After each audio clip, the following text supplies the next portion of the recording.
பரிசுத்த ஆவியானவரே, இந்த குழுவில் கூடியிருக்கிற உங்களுடைய பிள்ளைகளை கடைக்கல் நோக்கி பாரும் தாழ்ந்த உள்ளத்தோடு உண்மை நோக்கி வந்திருக்கிறோம். பரிசுத்த ஆவியானவரே, நீரே இந்த இறை வார்த்தை அனைத்திற்கும் ஊற்றாயிருக்கிறேன். உண்மையன்றி உங்களுடைய தீர்ப்புதல் அன்றி இந்த இறை வார்த்தை எழுதப்படவில்லை. ஒவ்வொருவரையும் இந்த இறை வார்த்தையின் வழியாக நீர் தூண்டி இருக்கிறேன். இந்த இறை வார்த்தை எழுதுவதற்கும் நீர் தூண்டி இருக்கிறேன். ஒவ்வொருவருக்கும் உங்களுடைய பரிசுத்த ஆவியின் வல்லமையினால் உண்மை என்னவென்று அவர்களுக்கு வெளிக்காட்டியிருக்கிறீர். உமக்கு நன்றி செலுத்துகிறோம். இந்த வகுப்பை ஆசீர்வதியும். நாங்கள் உண்மையும் உம்முடைய வல்லமை மிக்க அருங்கொடைகளையும் கனிகளையும் வரங்களையும் பற்றி ஆழமாக உயிர்த்துணர பரிசுத்த ஆவியானவரே எங்களுக்கு துணை செய்கிறார். இந்த இறைவார்த்தையில் வாசிக்கிறோம். இந்த இறைவார்த்தையிலிருந்து எதையாவது மாற்றி ஒருவர் கூறுவார்னால் விண்ணரசு மிக சிறியவர் என கருதப்படுவார். ஆண்டவரே, எங்களுடைய புத்தியினால் நாங்கள் எதை விளக்கம் கூறினாலும் எதை விவரித்தாலும் தவறுகள் நிச்சயமாக நிகழும் என்பதை தாழ்ச்சியோடு ஏற்றுக்கொள்கிறோம். ஆனால் உம்முடைய பரிசுத்த ஆவியானவர் நீர் அனுப்பினார். நாங்கள் சரியானவற்றை, உண்மையானவற்றை, எளியனவற்றை புரிந்து கொண்டு நாங்களும் எங்களுடைய சகோதர சகோதரிகளும் நாங்கள் யாருக்கு இவற்றையெல்லாம் பகிர்ந்து கொள்கிறோமோ அவர்களும் உங்களுடைய விண்ணரசியை இடம்பெறும் மகிமையும் தகுதியும் பெறுவார்களா? இந்த ஜபங்கள் அனைத்தையும் எங்கள் ஆண்டவர் மீட்பருமாகிய இயேசு கிறிஸ்துவின் நாமத்தை நோக்கி மன்றாடுகிறோம். விண்ணுலகில் இருக்கிற எங்கள் தந்தையே, உமது பெயர் தூயது என போற்ற பெறுக. உமது ஆட்சி வருக. உமது திருவுளம் விண்ணுலகில் நிறைவேறுவது போல மண்ணுலகில் நிறைவேறுக. எங்கள் அன்றாட உணவை இன்று எங்களுக்கு தாரும். எங்களுக்கு எதிராக குற்றம் செய்தோரை நாங்கள் மன்னிப்பது போல எங்கள் குற்றங்களை மன்னியும்.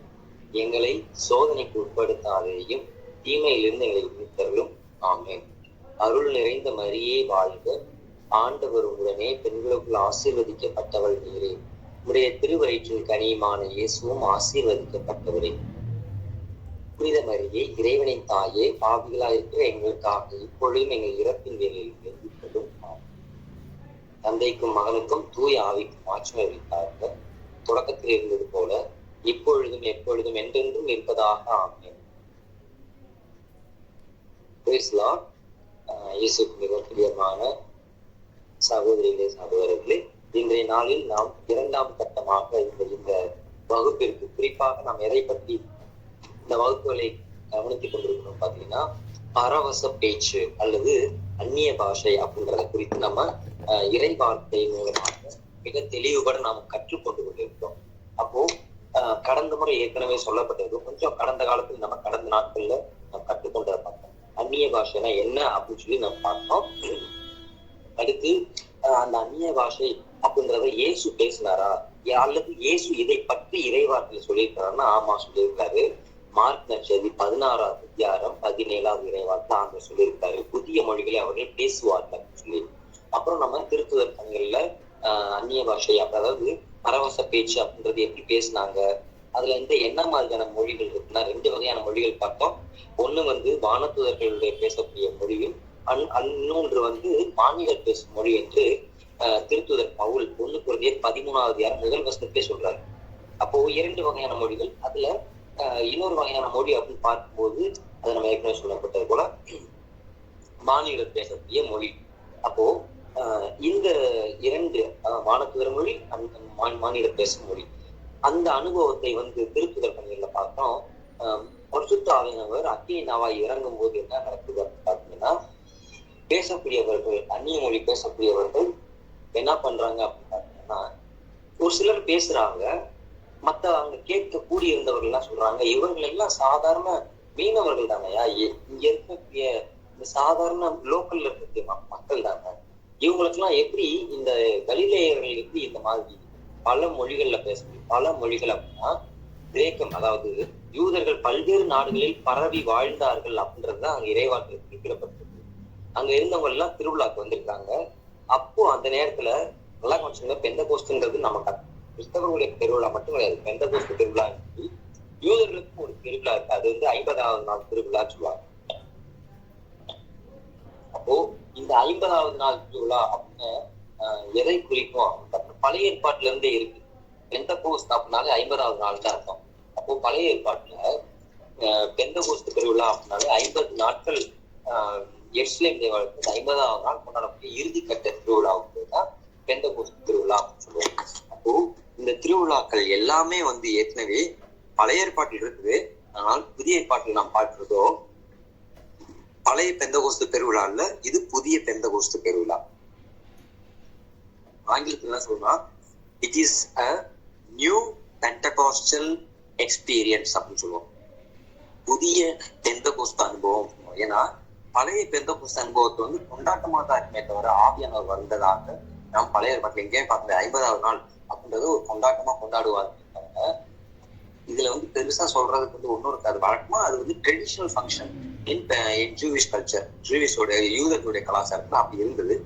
ஆனால் இயேசுவோட காலத்துல ஆண்டவர் இயேசு சொன்னது போல நான் பரிசுத்த ஆவியானவரை உங்களுக்கு அனுப்புவேன், துணையாளரை அனுப்புவேன்னு சொன்னது போல இப்போ 50வது நாள் அந்த நாள்ல தான் இயேசு உயிர்த்து 40வது நாள் விண்ணேற்றம் அடைகிறார்.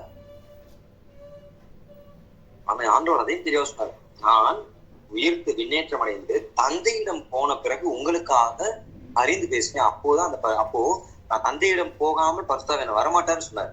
அதனாலதான் 40வது நாள் விண்ணேற்றம் அடைகிறார். 50வது நாள் பெந்தகோஸ்து திருவிழா கொண்டாடுறோம், பரிசுத்தாவியானவர் அனுப்புறாரு. இந்த அனுபவத்துலதான் அவங்க இப்ப பேசுனாங்க, கேட்கிறாங்க மக்கள். இவங்களாம் கலிலேயர் தானே, எப்படி நம்முடைய மொழியில் பேசுறத கேட்க முடியுதுன்னு கேட்கிறாங்க.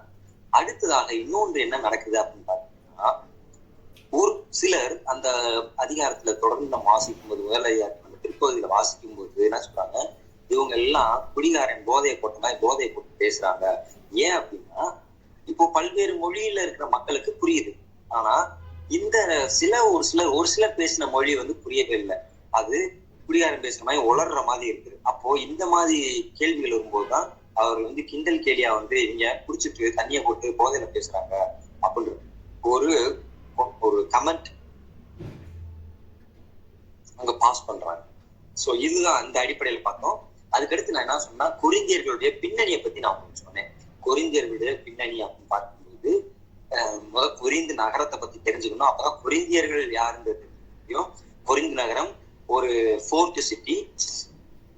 போர்ட்டுனாலே கடல் வாணிபம், கடல் போர்ட்டுனாலே அது பேர் வந்து துறைமுகம். அப்போ கடற்கரை வாணிபம் உள்ளது. துறைமுகத்துல எல்லா பொருள் ஏற்றுமதி இறக்குமதியில அங்கதான் வந்தாங்க. அப்போ கொரிந்து நகர மக்கள் அடிப்படையில கிறிஸ்தவர்கள் கிடையாது, வேறு வரக்கூடிய தெய்வத்தெல்லாம் கும்பிடுவாங்க.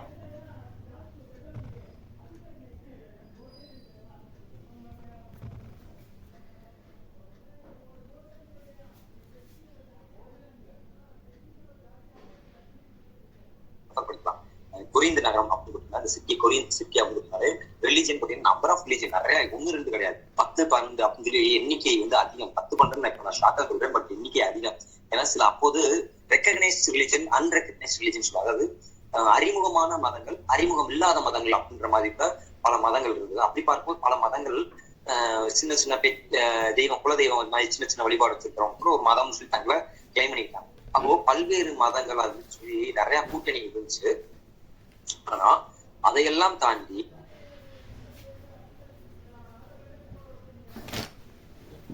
ஆண்டவர் இயேசுடைய நற்செய்தி பவுலடியார் கொண்டு வராரு. அப்போ பல பேர் பிரிஸ்கில்லா, அகிலா அவங்களாம் வந்து அங்க இருக்கிறவங்க தான், அவங்களாம் மனமாற்றம் அடைகிறாங்க.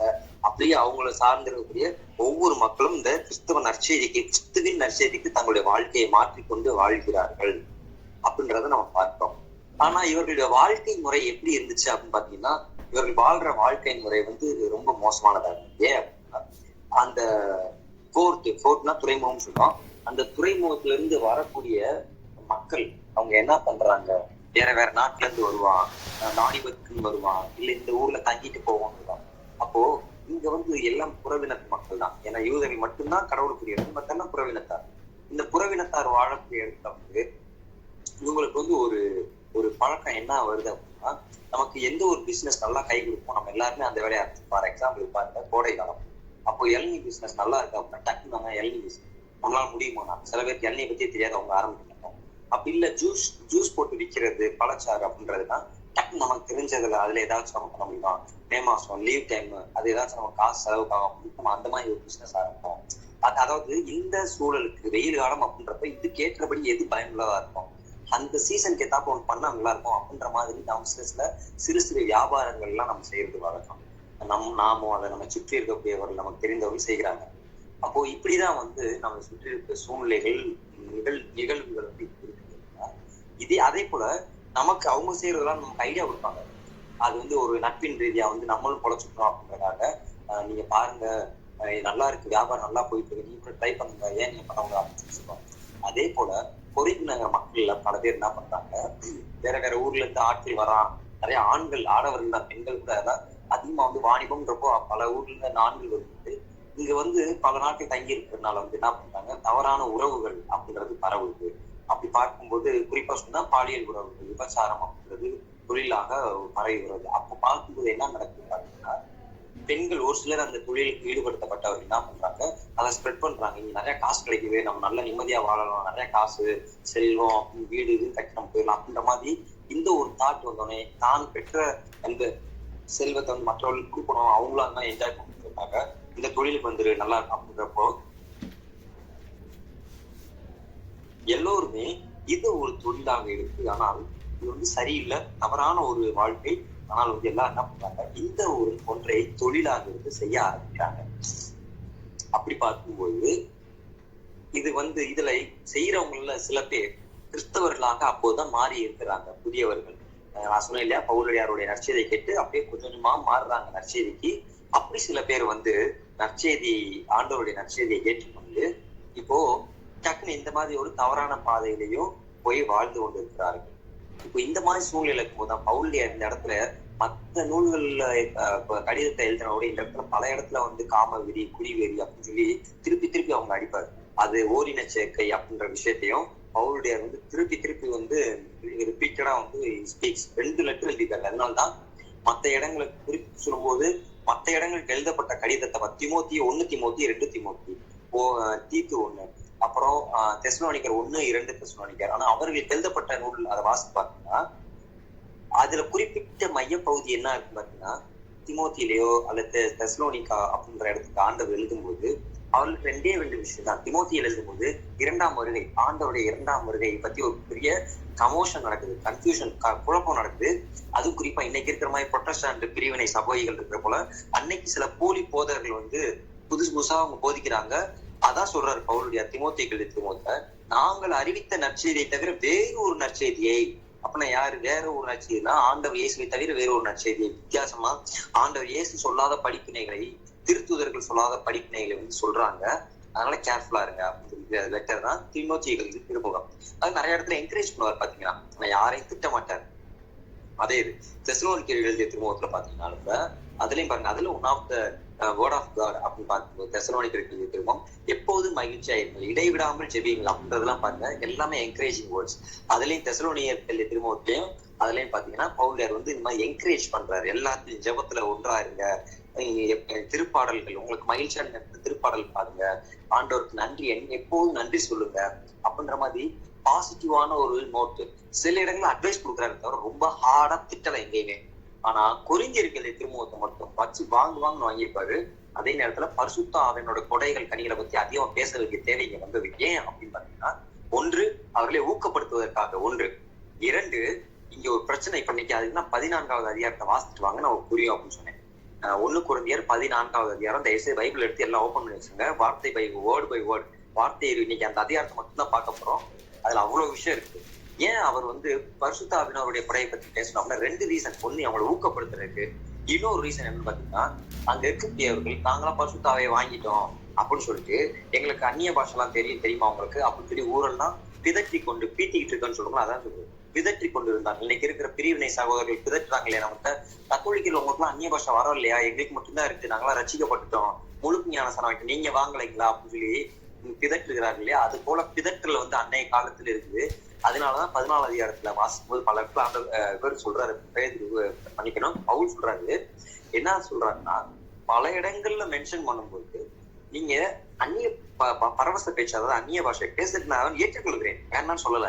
ஆனா அதை விட இறைவா குறைப்பதையே நான் விரும்புகிறேன்னு சொல்லி. ஏன் அப்படின்னா, இந்த மாதிரி நீங்களாம் வந்து உங்களை பிதற்றி கொள்கிறீங்களே, நான் எனக்கு அது தெரியும் இது தெரியும், நீங்க உங்களையே நீங்க பெருமைப்படுத்திட்டு உயர்வுபடுத்திட்டு இருக்கீங்கல்ல, அதனால அதை நான் விரும்பவில்லை, இது ஆண்டவர் விரும்புறதில்ல, அதை எது ஒன்று பயனுள்ளதா இருக்குமோ எல்லோருக்கும் அதை செய்யுங்க அப்படின்னு சொல்லி பவுலடியார் அழைப்பு கொடுத்தாரு. அதைத்தான் இப்ப நம்ம வாசிக்க போறோம் 14வது அதிகாரத்துல. இதுதான் பின்னணி. கொரிந்தியர் எழுதிய திருமுகத்துல உள்ள பின்னணி வந்து இதுதான். இந்த ஒரு சூழல்ல தான் பவுலுடையார் இந்த கடிதத்தை எழுதுறாரு. அவங்களுக்கு நிறைய விஷயங்கள் இந்த முறையில தான் கற்றுக் கொடுக்குறாரு பவுலுடையார். இதெல்லாம் சரி, இதான் தவறு அப்படின்னு பல விஷயங்களை வந்து பவுலுடையார் வந்து அவங்களுக்கு கற்றுக் கொடுக்குறாரு. இப்போ நம்ம 14வது அதிகாரத்தை எடுக்க போறோம். ஒவ்வொருத்தவங்களுக்கு ஆளுக்கு ஒரு சான்ஸ், முடிஞ்ச அளவுக்கு ஆளுக்கு ஒரு சான்ஸ். ஒவ்வொருத்தவங்களும் ஒரு ஒரு வார்த்தையை வாசிக்கிறேன். அப்படியே ஒவ்வொருத்தவங்க பேர் சொல்றேன், அப்படி நீங்களா ஒவ்வொருத்தவங்களும் ஒரு ஒரு வார்த்தையை வாசிக்க. பைபிள் எடுத்து வச்சுன்னா சகோதரி மனிஷா அவர்கள் ஆரம்பிப்பாங்க. முதலாவது இறை வார்த்தை 1வது வசனத்தை வாசிக்கலாம். அன்பு செலுத்த முயலுங்கள், ஆவியார் அருளும் கொடைகளையும், குறிப்பாக இறைவா குறைக்கும் கொடையையும் ஆர்வமாய் நாடுங்கள். ஓகே, இது வந்து என்ன சொல்லலாம், இது என்ன சொல்றாரு பவுலுடையார் சொல்றதுக்கு ரொம்ப சிம்பிளா சொன்னா, பவுலுடையாரோட வேண்டுகோள் அல்லது வந்து சஜஷன், வேண்டுகோள். முதல்ல என்ன சொல்றாரு பவுலுடையாருக்கு, அன்பு செலுத்த முயலுங்கள். ஏன் அப்படின்னா, இதே கொரிந்தியர் எழுதிய இன்னொரு பிரச்சனை இருந்துச்சு. அது என்ன பிரச்சனை அப்படின்னு பாத்தீங்கன்னா, 11வது அதிகாரத்துல பாத்தீங்கன்னா ஆண்டவருடைய இறுதி இராவுனை பற்றி, 11வது அதிகாரம் இறுதி இராவுனை பற்றி பேசிப்பாரு. உங்களுக்கு நேரம் இருக்குன்னு நீங்க வாசித்து பாருங்க தனியா. நான் அதுக்கான வசனத்தை சொல்றேன், எடுத்துங்க, எழுதி வச்சுக்கோங்க. நான் தயவுசெய்து சொல்றத எழுதி வச்சுக்கோங்க. 11வது அதிகாரம், அதுல வந்து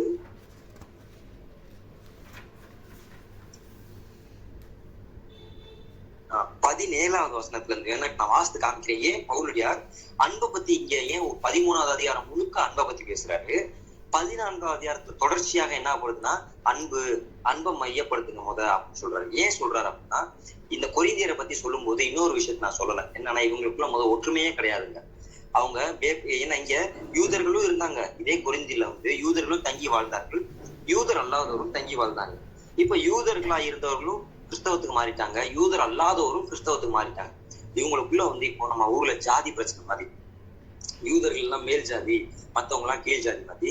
இந்த யூதர்கள் எல்லாம் நம்ம தான் ஆண்டவரால் தேர்ந்து கொள்ளப்பட்டவர்கள், நம்ம வந்து ரொம்ப ஸ்பெஷல் கடவுளுக்கு, இவங்க எல்லாம் வந்து தீட்டானவங்க, தள்ளப்பட்டவர்கள், இவங்கெல்லாம் அஞ்ஞானிகள் அப்படின்னு சொல்லி இவங்கள ஒதுக்கிட்டு இருந்தாங்க மற்ற மக்களை. அப்படி இருக்கும்போது இந்த பிரிவு எப்படி, எந்த அளவுக்கு பிரிவு இருந்துச்சு அப்படின்னு பாத்தீங்கன்னா, அதான் ஆண்டவருடைய திருவிருந்தை பத்தி பவுல் பேசும்போது ரொம்ப திட்டாரு. இதுல வந்து குறிப்பிட்ட ஒரு சில வார்த்தைகளை மட்டும் நான் வாசிக்கிறேன். 18ல வந்து, முதலாவது, நீங்கள் சபையாக கூடி வரும்போது உங்களுடைய பிளவுகள் இருப்பதாக கேள்விப்படுகிறேன், ஓரளவு அதை நம்புகிறேன் அப்படின்றாரு. அப்போ பிளவு இருக்குது. அப்போ முதல் பிரச்சனை பிளவு. அதனாலதான் பவுலுடையார் அன்பை பத்தியே ஒரு பெரிய கட்டுரை எழுதுறாரு, அங்க கவிதை எழுதுறாரு, ஒரு அதிகாரம் முழுக்க அன்பை பத்தி பேசுறாரு. அடுத்து சொல்றாரு, உங்களுடைய கட்சிகள் இருக்கத்தான் செய்யும், அப்போதுதான் உங்களுக்குள் தகுதி உள்ளவர்கள் யாருன்னு வெளிப்படும். அடுத்து 20ல, இந்நிலையில் நீங்கள் ஒன்றாக கூடி வந்து உண்பது ஆண்டவரின் திருவிருந்து அல்ல. உங்க மனசுள்ள கட்சி மனப்பான்மை, ஜாதி வெறி, பிரிவு, பிளவு எல்லாத்தையும் வச்சுட்டு நீ ஆண்டவருடைய திருவிருந்துல உட்கொள்றேன்னு சொன்னா, நீ உன்னையவே ஏமாத்திக்கிற, நீ உன்னையும் ஃபூல் பண்ற, நீ ஆண்டவரையும் ஃபூல் பண்ண பாக்குற, முட்டாளாக்குற கடவுளை. அப்படி கிடையாது. ஏன் அப்படின்னா, அங்க உணவு அப்படின்னு சொல்லும் போது அவங்க முதல்ல எப்படிப்பட்ட திருவிருந்து அப்படின்றத வந்து எப்படிப்பட்ட திருவிருந்தை அவங்க பண்ணாங்க, அவங்களோட பொதுவான உணவு அப்பம் தான். அப்போ அந்த அப்பம் அந்த உணவை வந்து அப்பத்தை வந்து உணவை வந்து காமன்ல கொண்டு வந்துட்டு என்ன பண்றாங்க பாருங்க. ஏனெனில் நீங்கள் உண்ணும் நேரத்தில் ஒவ்வொருவரும் தாம் கொண்டு வந்த உணவை மற்றவர்களுக்கு முந்தியே உண்டு விடுகிறீர்கள். அப்ப பகிர்வு அப்படின்றது ஒண்ணும் இல்லாம போயிடுச்சு. ஆனா நாம் திருத்துதர் பணிகளை பார்க்கணும், அவர்கள் அப்பம் விடுவதிலும் இறைவேண்டலிலும் ஜெபிப்பதிலும் அதாவது இறைவேண்டலிலும் இறை வார்த்தை வழிபாட்டுல எல்லாத்துலயும் அவர்கள் ஒன்றிணைந்து இருந்தார்கள் வாசிக்கிறோம். அப்ப அப்பம் பிடுவதுன்னு என்னது, ஒரு அப்பத்தான் பகிர்ந்து கொடுக்கிறது. ஆண்டவர் இயேசு அதைத்தான் செஞ்சார். அப்போ இங்க பகிர்வு அப்படின்ற ஒண்ணு இல்லாம போயிடுச்சு. அதான் பவுலுடையார் இங்க சாடுகிறார். அப்போ நீங்க முன்னாடியே வந்து எல்லாத்தையும் சாப்பிட்டுட்டு போயிடுறீங்க சீக்கிரம் வந்துட்டு, இதனால் சிலர் பசியா இருக்க வேறு சிலர் குடிவெறியில் இருக்கிறார்கள். அப்போ நீ தாமதமா வரவங்க, அதுக்கடுத்து தாமதம் 2 கூட்டணி இருக்கிறாங்க இங்க. தாமதமா வரவங்க, சீக்கிரம் வரவங்க. யாரு சீக்கிரம் வருவா அப்படின்னு சொல்லுங்க யாராச்சும். கொஞ்சம் இப்ப உங்களுக்கான கேள்வி கொஞ்சம் கேட்கணும். யாரு சீக்கிரம் வருவா, யாரு லேட்டா வருவா? அடிப்படை, அதாவது சாதாரணமா உண்மையில இதுல வந்து ஒரு சின்ன பேக்ரவுண்ட் இருக்கு. அதுல யாராச்சும் தெரிஞ்சது ஏதாச்சும் தெரியுமான்னு கொஞ்சம் சொல்லுங்களேன். யார் சீக்கிரம் வருவா, யார் லேட்டா வருவா? சீக்கிரம் வருவா. ஓகே, இன்ட்ரெஸ்ட் உள்ளவங்க.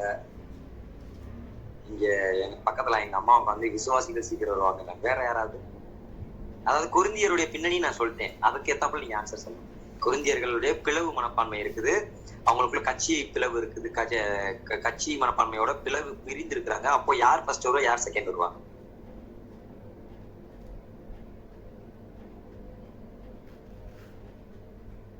முயற்சி யாராவது முயற்சி செய்தா?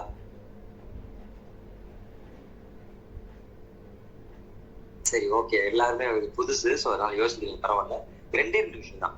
யார் சீக்கிரம் வரா அப்படின்னு பாத்தீங்கன்னா, ஏற்கனவே ஃபார் எக்ஸாம்பிள் நல்ல செல்வ செழிப்புள்ளவங்க, பெரிய பெரிய வியாபாரிகள் அப்படின்னா கடையில ஆளை வச்சு அவங்க தைரியமா வந்துருவாங்க, அவங்க சீக்கிரம் வந்துருவாங்க. கூலி வேலை பாக்குறவங்க, எல்லா வேலையும் முடிச்சுட்டு தான் நம்ம இறைவனுக்கே வர முடியும் அப்படின்னு இருக்கிறவங்க மட்டும்தான், ஏழை எளிய மக்கள் தான் கடைசியா வராங்க. அப்போ இங்க என்ன நடக்குதுன்னு பாத்தீங்கன்னா, அந்த முதல் தரம் முதல்ல வந்துட்டு போறவங்க எல்லாம் யாருன்னு பெரிய பெரிய ஆட்கள், நல்ல தொழில இருக்கிறவங்க எல்லாம், பணக்காரன், உயர் மட்டத்துல யூதர்களா இருக்கிறவங்க, அப்படிப்பட்ட ஆட்கள் முதல் வந்துறாங்க. பிற்படுத்தப்பட்டவர்களா இருக்கக்கூடியவர்கள், ஏழை மக்கள், கூலி தொழிலாளிகள், இவங்க எல்லாம் வந்து அடுத்த கேட்டகரியா வராங்க. அப்ப என்ன நடக்குதுன்னா, முதல்ல வரவே நல்லா சாப்பிட்டுட்டு இருக்கிற திராட்சை ரசத்துல மது பிரியர்களா இருக்கிறவங்க ரொம்ப போதைக்காக நிறைய குடிச்சிட்டு குடி போதையில இருக்கிற அளவு குடிச்சிட்டு போயிறாங்க. இப்ப அதான் அவர் பவுல்ல இருந்து கோபப்பட்டு இருக்காரு. நீங்க மற்றவருக்கு கொடுக்க வேண்டிய எல்லாத்தையும் பயிரணும், அதையும் கூட நீங்க சாப்பிடுறீங்க. அது போல பல பேர் வந்து வேலை முடிஞ்சு எல்லாம் வரும்போது அவர்கள் பசியா இருக்கும்போது சிலர் வந்து குண்டமாய குடிச்சு எல்லா போதையில இருக்கிறாங்க, குடி வெறியில் இருக்கிறார்கள் அப்படின்னு சொல்லி காட்டுறாங்க. அடுத்து சொல்றாரு, உண்பதற்கும் குடிப்பதற்கும் உங்களுக்கு வீடுகள் இல்லையா, உங்களுக்கு எல்லாம் வீடு இருக்கு இல்லையா, வீட்டுல போய் நீ என்ன எவ்வளவு நாள் குடிச்சு இது பண்ண. ஆனா இது ஒரு வழிபாட்டு, ஏன்னா கடவுளின் திருச்சபையை இழிவுபடுத்தி இல்லாதவர்களை வெட்கப்படுத்துகிறீர்களா, என்ன சொல்வது, உங்களை பாராட்டுவதா, இதில் உங்களை பாராட்ட மாட்டேன் அப்படின்னு சொல்றாரு. அப்ப தெரியுதுங்களா என்ன பண்றாங்க, யாரு உங்க சொல்றாங்க? கரெக்டா ஒரு வார்த்தையை சொல்லிட்டாரு அவரே. யார பத்தி இப்ப நான் இவ்வளவு நேரம் பேசணும்?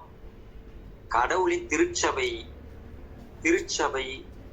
திருச்சபையை இழிவுபடுத்தி இல்லாதவர்களை வெட்கப்படுத்துகிறீர்களா. இல்லாதவர்கள் தான் அடுத்ததான் இப்ப சொன்னேன், இருக்கிறவங்க தான் வந்துடுறாங்க. இல்லாதப்பட்ட மக்கள், சாதாரண ஏழை எளியவர்கள் தான் பின்னாடி, இவர்கள் பின்னாடி வந்து சேர்றவங்களா இருக்கிறாங்க. அப்போ இவர்களுக்கு கிடைக்க வேண்டிய உணவை இவங்க எல்லாம் என்ன பண்றாங்க, போட்டி போட்டு மனப்பான்மையோட சாப்பிட்டு முடிச்சுட்டு இது பண்றாங்க. இன்னொன்னு, கட்சி மனப்பான்மை ஏன் பவுல் சொன்னாருன்னா, இதுல வந்து டேபிள் போட்டு உட்காடுறாங்க. அப்படி பார்க்கும்போது இந்த யூதர்கள் எல்லாம் ஒண்ணு சேர்ந்து உட்காந்துக்கிறது, அதான் சொன்னேன் ஜாதி மனப்பான்மை, நம்மள ஒரு ஜாதியில வந்து உட்காடுறா அப்படின்ற மாதிரி சொல்ற மாதிரி இவங்க எல்லாம் ஒண்ணு சேர்ந்து உட்காந்துக்கிறது. அந்த வேறு மதத்திலிருந்து கிறிஸ்தவத்துக்கு வந்தவர்கள், அதாவது ஜென்டைல்ஸ் சொல்ற இல்லையா, புறவினத்தாரா இருந்து கிறிஸ்தவர்கள், புறவினத்து கிறிஸ்தவர்கள் எல்லாம் அவங்கள ட்ரீட் பண்ற விதம் மோசமாக வேற விதமாக இருக்குது. அப்போ அவங்கள வந்து என்ன பண்றாங்க, அப்படிப்பட்ட கிறிஸ்தவர்களை அவங்க வந்து இரண்டாம் தரமா பாக்குறது. அவங்க உயர்ந்த பணக்காரவங்களா இருந்தாலும் கூட அவங்களுக்கு வேற டேபிள், ஆனா யூதர்கள் எல்லாம் ஒண்ணு சேர்ந்து ஒரு டேபிள். இப்படி இந்த மாதிரியான பெரிய கட்சி மனப்பான்மை பிளவு அதிகமாகவே இருக்கிறது அப்படின்றத பவுல். அதனாலதான் இப்ப தெரியுதுங்களா, 1வது வார்த்தைக்கு எவ்வளவு பெரிய எக்ஸ்பிளனேஷன் இருக்கு பாத்தீங்களா. அப்போ சும்மா அறகுறையா வந்து பிரிவினை சகோதரர்கள் எடுத்துக்கொள்வது போல இறை வார்த்தையை நம்ம போக்குல ஏதாச்சும் ஒரு வார்த்தையை வச்சுட்டு முடிச்சிட முடியாது கதையை. அப்போ முதல் வார்த்தையா நான் பாத்துக்கோம், 14:1 என்ன சொல்லுது, அன்பு செலுத்த முயலுங்கள். ஏன் அன்பு செலுத்தினா இந்த ரீசன் எல்லாம் இருக்குது. முதல் அன்பு செய். அதனாலதான் பவுல் 13வது சொன்னாரு, நான் மானிட மொழிகளிலும் வானத்தூர் மொழியிலும் பேசினா கூட என்கிட்ட அன்புன்னு இல்லைன்னு, ஏன் நான் பேசுறது யூஸ்லெஸ், நீங்க பேசுறது யூஸ்லெஸ் அப்படின்னு சொல்லிட்டாரு. அதுக்குதான் நீ சொல்றாரு, அன்பு செலுத்த ஃபர்ஸ்ட் நீ அன்பு செய்ய முயற்சி பண்ற, அப்புறமா ஆவியாருடைய அருளும் கொடைக்கு நீ அப்புறமா நீ என்ன செய்யலான்றத பார்க்கலாம். 2வது வார்த்தை சகோதரி கிறிஸ்டி வாசிங்க. சகோதரி கிறிஸ்டி 2வது இறை வார்த்தை 14:2. ஏனெனில் பரவச பேச்சு பேசுகிறவர் மக்களிடம் அல்ல, கடவுளிடமே பேசுகிறார். அவர் பேசுவது எவருக்கும் விளங்குவதில்லை. அவர் தூய ஆவியால் ஆட்கொள்ளப்பட்டு மறைபொருட்களை பேசுகிறார். ஓகே, அன்னைக்கு நான் ஏற்கனவே சொன்னேன், இது அதுல ஒரு கேள்வி கூட வந்துச்சு, ஏன் இயேசு பேசல அப்படின்னா, இயேசு பேச வேண்டிய தேவை இல்லை. ஏன் இயேசு பேச வேண்டிய தேவை இல்லை அப்படின்றதுக்கு அதுக்கும் பதில் சொன்னேன். ஏன்னா இங்க பவுல் தெளிவு கூட சொல்றா 2வது வார்த்தையில, பேசுகிறவர் யார்கிட்ட பேசுறாராம், கடவுள்கிட்ட பேசுறாராம், அந்த அந்நிய பாஷை பேசுறவங்க. ஆனா ஒண்ணு, அது மக்களுக்கு புரியறது இல்லை. ஆகவே ஆண்டவர் இயேசுவும் பேச விரும்பல, பொதுவுல இதை பேச விரும்பல. ஒருவேளை தனிப்பட்ட ஜெபத்துல பேசி இருக்கலாம் அப்படின்னு நம்ம கெஸ் பண்ணலாம், ஆனாலும் இயேசு பேசவில்லை. ஏன்றதை நான் சொல்றேன். அப்போ மக்கள்கிட்ட அவங்க முன்னாடி பேசல. அப்போ ஏன் பேசல, மக்கள் புரிந்து கொள்ள முடியாது. அதனாலதான் ஆண்டவர் இயேசு அவங்க முன்னாடி பேசல. இன்னொரு ரீசன், ஆண்டவர் பேசி இருக்க வாய்ப்பு கூட கிடையாது அப்படின்னு நான் சொல்ல முடியும். ஏன் அப்படின்னா, இது எதற்காக பேசப்படுகிறதுனா, அத பவுலுடைய 2வது இதுல சொல்ற வசனத்துல மறைபொருளை பற்றி பேசுகிறார். கடவுளத்துல பேசும்போது இந்த அந்நிய பாஷையில பேசுறவங்க, பரவச பேச்சு பேசுறவங்க எதுக்கு பேசுறாங்க அப்படின்னு பாத்தீங்கன்னா, மறைபொருளை பற்றி பேசுவதற்காக தான் இந்த மொழியை பயன்படுத்துறாங்க. அப்போ மறைபொருளை பற்றி பேசுவதற்கு என்றால் நல்லா புரிஞ்சுக்கணும், தந்தை கடவுளுக்கும் இயேசுக்கும் இடையே எந்த ஒளிவு மறைவும் கிடையாது. அந்த மறைபொருள்ன்றது யாருக்கு தெரியுமா? மனிதர்களாகிய நமக்குதான். நமக்கும் கடவுளுக்கு இடையில் தான் நிறைய மறைபொருள். ஆண்டவரை பற்றி நமக்கு எல்லாம் முழுமையா தெரியாது, நம்ம மனிதர்கள். ஆகவே நமக்கு ஒரு லிமிடேஷன் இருக்கு, நம்மளால தெரிந்து கொள்ள முடியாது. ஆனால் தந்தையும் மகனும் ஒன்றாய், யோவான் ஆண்டவர் சொல்றார், தந்தையும் நானும் ஒன்றாய் இருக்கிறோம். அப்படி எதுவுமே எனக்கு தெரியாது, தந்தைக்கு தெரியாது இல்ல, ஏன்னா அப்படி எல்லாத்தையும் சொன்னாங்க. அப்போ கேள்வி கேட்டாங்க. அப்போ அப்படி பார்த்தா தன்னுடைய 2ஆம் வருகையை பத்தி ஆண்டவர் இயேசு சொல்லும்போது அது தந்தைக்கே தெரியாது அப்படின்னாருல. நிச்சயமா சொன்னாரு, இல்லன்னு கிடையாது. அந்த இயேசு எப்போ சொன்னாரு, எதற்கு சொன்னாரு அப்படின்றது நமக்கு தெரியும். இயேசு மண்ணுலக வாழ்க்கையை வாழ்ந்து கொண்டிருக்கும்போது, ஒரு மனிதனாக வாழ்ந்து கொண்டிருக்கும் போது சொல்றாரு, தன்னுடைய ஹியூமன் ரியாலிட்டி, மனித இயல்பை உணர்ந்தவராக அங்க என்ன சொல்றாருன்னா, ஆண்டவர் மனித இயல்பில் இருக்கக்கூடிய யாருக்கும் தெரியாது. அதைத்தான் மையப்படுத்துற, மனித இயல்பில் இருக்கக்கூடிய யாருக்கும். அதுலதான் நான் சொல்றேன், சில பேர் இங்க பல பேர் பேசுறாங்க, பாஸ்டர்மார்கள்லாம் ஏதோ கடவுளுக்கு பர்சனல் செக்ரட்டரி, அவங்கதான் கடவுளுடைய ப்ரோக்ராம் பிக்ஸ் பண்றவங்க மாதிரி பேசுவாங்க. ஆண்டவர் வந்துட்டு இருக்காரு, அடுத்து வரப்போறாரு, அடுத்து இதெல்லாம் நடக்குது, நீங்க பாருங்க யூடியூப்ல ஒவ்வொரு பாஸ்டர் ஆளுக்கு ஒண்ணு, இங்க இந்த நடக்குது, எகிப்துல அங்க இது நடக்க போகுது, இஸ்ரேல்ல அது நடக்க போகுது, ஆண்டவர் வந்துட்டார், பக்கத்துல வந்துட்டார், இந்த அடுத்த தெருவுக்கு வந்துட்டார், அடுத்து இந்த நம்ம வீட்டு பக்கத்துல முன்னாடி வந்து நிக்க போறாரு. இப்படி ஏதோ இந்த அப்டேட் பண்ணிட்டே இருக்கிறது எங்களோட வேலையா இருக்கு. அதெல்லாம் மக்களை ஏமாற்றுகிற வேலை. ஏன்னா ஆண்டவர் சொன்ன இறை வார்த்தையில மிக தெளிவாக ஆண்டவர் இயேசுவே இதை சொல்றாரு அப்படின்னா, மானிட சமூகத்திற்கு ஒருபோதும் இது மறைபொருள் தான், இது தெரிந்து கொள்ள முடியாது. அதாவது மானிட மகனுக்கே அப்படின்னா என்ன அர்த்தம்? மானிடனாய் இருக்கக்கூடிய மகனுக்கே, தந்தையினுடைய திருமகனுக்கு இது தெரியாது. ஆனா இப்போ நீங்க இறை வார்த்தை பல இடங்கள் வாசிக்கணும். அங்க நம்ம எங்கேயுமே வானத்துல தந்தை விண்ணகத்துல தந்தை மகன் தூய 3 பேருக்கு 3 அரியணை இருந்துச்சு அப்படின்னு சொல்லி எங்கேயுமே நம்ம வாசிக்கல. அதான் நான் சொன்னேன், திருவெளிப்பாட கூட பார்த்தேன், ஒரே அரியணை. ஏன்?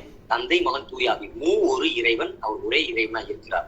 அப்போ ஏன் இயேசு எப்படி சொல்றா, அவர் மனித ரூபத்துல இந்த பூமியில இருக்கும்போது அவர் மனிதனுக்கு ஒப்பான ஒரு நிலைமையைத்தான் வெளிப்படுத்தினார். அதனாலதான் பவுல் சொன்னாரு, பிலிப்பியர்கள் 2:6 என்ன சொல்றாரு, அவர் கடவுள் வடிவில் விளங்கிய அவர் கடவுளுக்கு நிகரான ஒரு வலிமை பற்றி கொண்டிருக்க வேண்டிய ஒன்றாக கருதவில்லை, மாறாக அடிமையின் உருவையிட்டு, அதுவும் சாவை ஏற்கும் அளவுக்கு, சிலுவை சாவை ஏற்கும் அளவுக்கு. அப்ப இவ்வளவு தாழ்த்தி கொண்டார்னா என்ன அர்த்தம்? அவருக்கு எல்லாம் தெரிஞ்சிருந்தாலும் மனித போக்கில் இருக்கிற ஒரே பட்சத்துல, ஒரே காரணத்தால எல்லாம் தெரிஞ்சுக்கு, எனக்கு எல்லாமே தெரியும் அப்படின்ற மண்டக்கணமா அவர் எதுலையுமே காட்டிக்கல. அதாவது 2ஆம் வருகை அப்படின்னு குறிப்பிடும் போது தந்தையை தவிர மானிட மகனுக்கு தெரியாது அப்படின்றது. மானிட மகன் வார்த்தையை பாருங்க, மானிட மகனுக்குன்ற வார்த்தை தெரியும். மானிடராய் இருக்கக்கூடிய எவருக்குமே அது ஒரு லிமிட்டேஷன். அப்போ அது தடையா இருக்கிறது அப்படின்றது சொல்றதுக்கு தான் அதை பயன்படுத்துறாரு அப்படின்றதும் மிக தெளிவா உங்களுக்கு குறிப்பிட்டது. அடுத்து அதனாலதான் சொன்னேன், இது வார்த்தை இங்க சொல்லப்பட்ட பவுலர் குறிப்பிடக்கூடிய இந்த வார்த்தைகள் மிக தெளிவா இருக்கு. என்ன தெளிவா இருக்கு? பேசுறவர் கடவுள்கிட்ட பேசுறாரு, சரிங்களா? மக்கள்கிட்ட பேசுறது இல்ல, டைரக்டா கடவுள்கிட்ட பரவச பேச்சு பேசுறாரு. கடவுள்கிட்ட பேசினால அவர் பேசுற பாஷை புரியல. ஏற்கனவே பாக்குறோம், திருத்துதர் பணி 2வது அதிகாரம் பார்த்தா அவங்க குடிகாரங்க பகல்லே குடிச்சுட்டு பேசுறாங்க, புலம்புறாங்க, இப்ப கிண்டல் கேள்வி அவங்க இப்படி பேசுறாங்க. ஏன்னா அவங்க பேசின ஒண்ணு கூட புரியல. அப்போ இது அதுக்கடுத்து நான் சொன்னேன், இப்ப நான் சொல்றது எல்லாமே இப்ப அடுத்து வரும், இதே அதிகாரத்துல வரும், உங்களுக்கு எல்லா மீனிங் இதுலயே வரும். அப்படி பார்க்கும்போது அவர்கள் மறைப்பொருளை பற்றி பேசுறாங்க. மனிதர்களுக்கு பல விஷயம் மறைப்பொருள், அவங்க மறைப்பொருளை பேசுறாங்க. ஆனா அவங்க பேசுற பாஷை மக்களுக்கு புரியறது இல்ல, காமன்ல பேசும்போது எந்த மக்களுக்கும் புரியறது இல்ல அப்படின்னு பவுல் சொல்றாரு. 3வது இறை வார்த்தை வாசிக்கிறத கேட்போம். 3வது இறை வார்த்தை சகோதரி ஜெசிமோல் வாசிக்கிறீங்களா? 1 கொரிந்தியர் 14:3. தயவுசெய்து எல்லாம் எடுத்து வச்சுக்கோங்க பைபிள்ல. 1 கொரிந்தியர் 14வது அதிகாரம் 3வது வசனம். 14.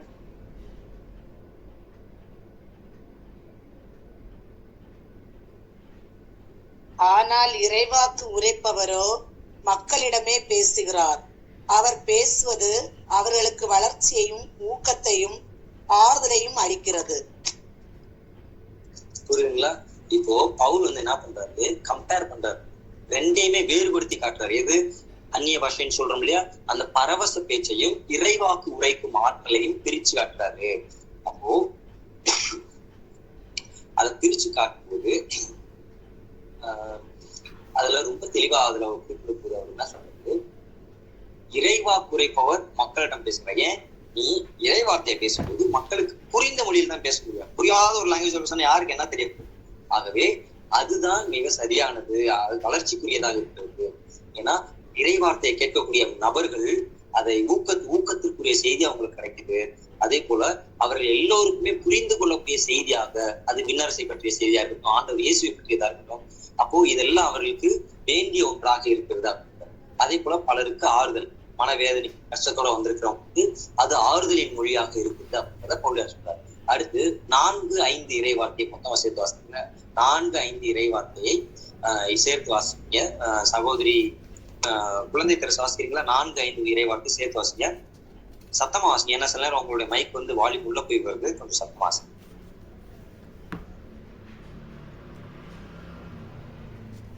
சகோதரி குழந்தை தெரஸ். 1 கொரிந்தியர் 14:4-5 இறை வார்த்தை எல்லாருமே எடுத்து வச்சுக்கோங்கம்மா. எல்லாருக்குமே சான்ஸ் வரும். உங்களை வாசிக்க சொல்லுங்க, அப்ப வாசிக்கலாம். 1 கொரிந்தியர் 14வது அதிகாரம். நீங்கள் அனைவரும் பேச்சு பேசுவதை நான் விரும்புகின்றேன். ஆனாலும் நீங்கள் இறைவாக்குனர் உரைப்பதை நான் அதிகமாக விரும்புகின்றேன். 4-5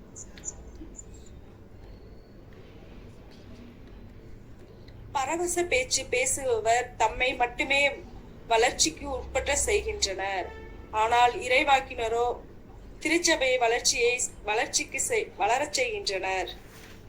நீங்கள் அனைவரும் பரவச பேச்சு பேசுவதை நான் விரும்புகின்றேன். ஆனாலும் நீங்கள் இறைவாக்கினர் உரைப்பதை நான் அதிகமாக விரும்புகின்றேன். பரவச பேச்சு பேசுகின்றவர் திருச்சபையை கட்டி எழுப்பும் நோக்கமுடன் தம் பேசுவதை விளங்க வேண்டும். இல்லையெனில் பரவச பேச்சு பேசுபவரை விட இறைவாக்கினர் உரைப்பவரே மேலானவர். இப்போ மிக தெளிவா பவுல் குறிப்பிடுகிறார். என்ன சொல்றாரு பாத்தீங்கன்னா, அதிகம் எதை விரும்புறேன் அப்படின்னு சொல்றாருன்னா, இறை வாக்குரைப்பது. இறை வாக்கினர் அப்படி இல்லை, இறை வாக்குரைப்பது அப்படின்னா என்ன அர்த்தம்? இறை வார்த்தையை போதிப்பது. இதைத்தான் நான் விரும்புறேன். ஏன்னா அவங்கதான் புரியுற மொழியில பேசுவாங்க. அதனால இதைத்தான் நான் விரும்புறேன். ஏன்னா இன்னொன்னு, பரவச பேச்சுகள் தம்முடைய வளர்ச்சிக்காக பேசுகிறார் அப்படின்னா அவருடைய செல்ஃப் ஸ்பிரிச்சுவல் குரோத், அதனால வந்து அவருடைய செல்ஃப் ஸ்பிரிச்சுவல் குரோத் அதிகமாகும். அவருக்கும் ஆண்டவருக்கு இடையில அந்த பிணைப்பு அதிகமாகும். ஆனால் அது மக்களுக்கும் கடவுளுக்கும் இடையில பிணைப்பை அதிகப்படுத்துமா அப்படின்னா கிடையாது, நிச்சயமா கிடையாது. நான் பேசுறேன், பரவச பேச்சு பேசுறேன், அந்நிய பாஷை பேசுறேன்னா எனக்கும் கடவுளுக்கு இடையில அவர் மறைபொருள் நிறைய எனக்கு விளக்கி சொல்றாரு அப்படின்னு நானும் பார்த்து பேசுறேன் அப்படின்னா, அப்ப எங்க 2 பேத்துக்குள்ள பர்சனல் ரிலேஷன்ஷிப், பர்சனல்னாலே அது இண்டிவிஜுவல் செல்ஃப். அப்போ அந்த வளர்ச்சிக்கு தான் பாக்குறேனே தவிர மக்களுடைய வளர்ச்சிக்கு இங்க சொல்றதுக்கு ஒண்ணுமே கிடையாது. மக்களுடைய வளர்ச்சி அல்லது திருச்சபையின் வளர்ச்சின்னு சொல்றதுக்கு ஒண்ணுமே கிடையாது. அதனாலதான் ஆனா இறைவா குறைப்பவர் வந்து எல்லாருக்கும் தானே சொல்றாரு. அவங்க நான் அதைத்தான் விரும்புறேன் அப்படின்னு சொல்லி பவுலியார் சொல்றாரு. சரி, அடுத்ததாக வந்து இறைவார்த்தை 6 வாசிக்குமா? இறைவார்த்தை 6 சகோதரி கேத்ரின் வாசிங்க. இறைவார்த்தை 6 படம் 6 verse. அல்லது ஃப்ளோரா வாசிங்க. Now, brothers and sisters, if I come to you speaking in tongues, how will I benefit you unless I speak to you in some revelation or knowledge or prophecy or teaching? Okay, இதுல வாசிக்கப்பட்ட இறைவாக்குல 4 வகையான பரிசுத்த ஆவியானவருடைய அருங்கொடைகளை பத்தி பவுலியார் பேசுறாரு. ஆங்கிலத்துல இருந்தது. அதாவது எதை சொல்றாரு பவுலியார் பார்த்தீங்கன்னா, 4 வகையான கொடைகள் என்னென்ன சொல்லப்படுது. எனவே சகோதர சகோதரிகள், நான் உங்களிடம் வந்து திருவெளிப்பாடுனால வெளிப்பாடுன்னு சொல்றோம் இல்லையா, ரெவலேஷன், ரிவீலிங், மறைப்பொருளை வெளிப்படுத்துறது. அப்போ நான் உங்களிடம் வந்து திருவெளிப்பாடு, மெய் அறிவு, இறைவாக்கு, போதனை இவற்றில் எதை குறித்தும் பேசாமல் பரவச பேச்சு பேசினால் என்னால் நீங்கள் அடையும் பயன். இப்போ நான் உங்களுக்கு வெளிப்பாடு சொல்றேன்னா உங்களுக்கு வாழ்க்கைக்கு பயனுள்ளதா இருக்கும். அல்லது வந்து உங்களுக்கு வந்து மெய் அறிவு, உண்மையான ஞானம் என்ன அப்படின்றத நான் உங்களுக்கு விளக்கி கூறணும்னா உங்களுக்கு பயனுள்ளதா இருக்கும். அல்லது இறை வார்த்தையை பத்தி நான் போதனை செஞ்சேன்னா அது இறை வார்த்தையை போதித்தால் அது உங்களுக்கு பயனுள்ளதா இருக்கும்.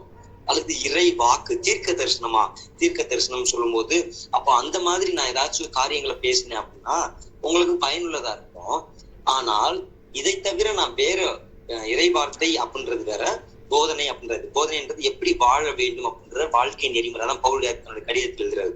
அப்போ அதை கற்றுக் கொடுப்பது, போதனைனாலே கற்றுக் கொடுப்பது, டீச்சிங். அப்போ இந்த நான்கு தவிர நான் மட்டும் நான் நீங்களே யோசிச்சு பாருங்க, பங்குக்கு போறீங்க, திருப்பலியை நிறைவேற்றுறது போல அறுவாடு கன்னியாவாசல ஒண்ணுமே உங்களுக்கு புரியாத அளவுக்கு லெவன் கத்திட்டே இருந்தாருன்னா நீங்க என்ன பண்ணுவீங்க? போங்கடா நீங்களும் உங்க பூசைன்ட்டு கிளம்பி வந்துருவீங்க வீட்டுக்கு.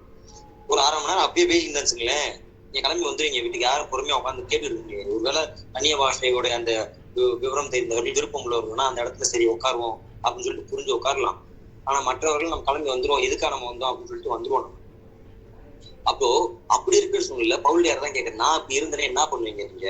உங்களுக்கு ஒண்ணுமே புரியல, உங்களுக்கு பயனே தராத ஒன்றை பத்தி நான் பேசுனேன் அப்படின்னு. அப்போ பவுலியார் என்ன சொல்ல வர்றாரு? இந்த பரவச பேச்சை விட இன்னும் 4 வேறு சில கொடைகளை பற்றி பவுலியார் அழுத்தம் கொடுத்து பேசுறாரு. ஓகேங்களா? அதேதான், அதை பற்றியேதான் அதை எக்ஸ்பிளைன் பண்றாரு. ஃப்ளூட் வாசிக்கிறாங்க, வேற யாழ் வாசிங்க, எல்லா இன்ஸ்ட்ருமெண்ட் இருக்குது, எல்லாம் ஒரே மாதிரி சவுண்ட் கேட்டா உங்களுக்கு எப்படி தெரியும்? எதோடைய சத்தம் தெரியுமா? தெரியாது இல்லையா? அதே போலதான் பரவச பேச்சு பேசுறாங்கன்னு சொல்லிட்டு வளவலன்னு எல்லாம் கத்துனாங்கன்னா எல்லாம் ஒவ்வொரு புரியாதவங்களுக்கு அவர் இறைச்சல் சத்தமா போயிருமே தவிர அதோடைய அழகு தெரியாது இல்லையா? அது வேஸ்ட். அப்ப பேசுறது வேஸ்ட், காமன்ல. அது போல இன்ஸ்ட்ருமெண்ட் வாசிக்கிறாங்க, எல்லாம் ஒரே சவுண்ட் ஆச்சு, இந்த இன்ஸ்ட்ருமெண்டோட அழகு என்ன, அடுத்த இன்ஸ்ட்ருமெண்ட், அடுத்த இசைக்கருவியோட அழகு என்னன்றது தெரியாம போயிடும். அதை பத்தி ஒரு எக்ஸ்பிளனேஷன் கொடுக்குறாரு. ஓகே, அதனால 10வது இறைவார்த்தை நம்ம வாசிக்க போறோம். இறைவார்த்தை 10 இறைவார்த்தை 10 சகோதரி வசுமதி அவர்கள் வாசிப்பார்.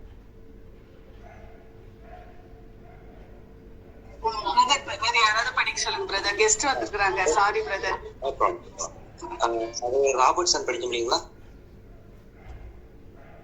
1 கொரிந்தியர் 14வது அதிகாரம் 10வது இறைவார்த்தை.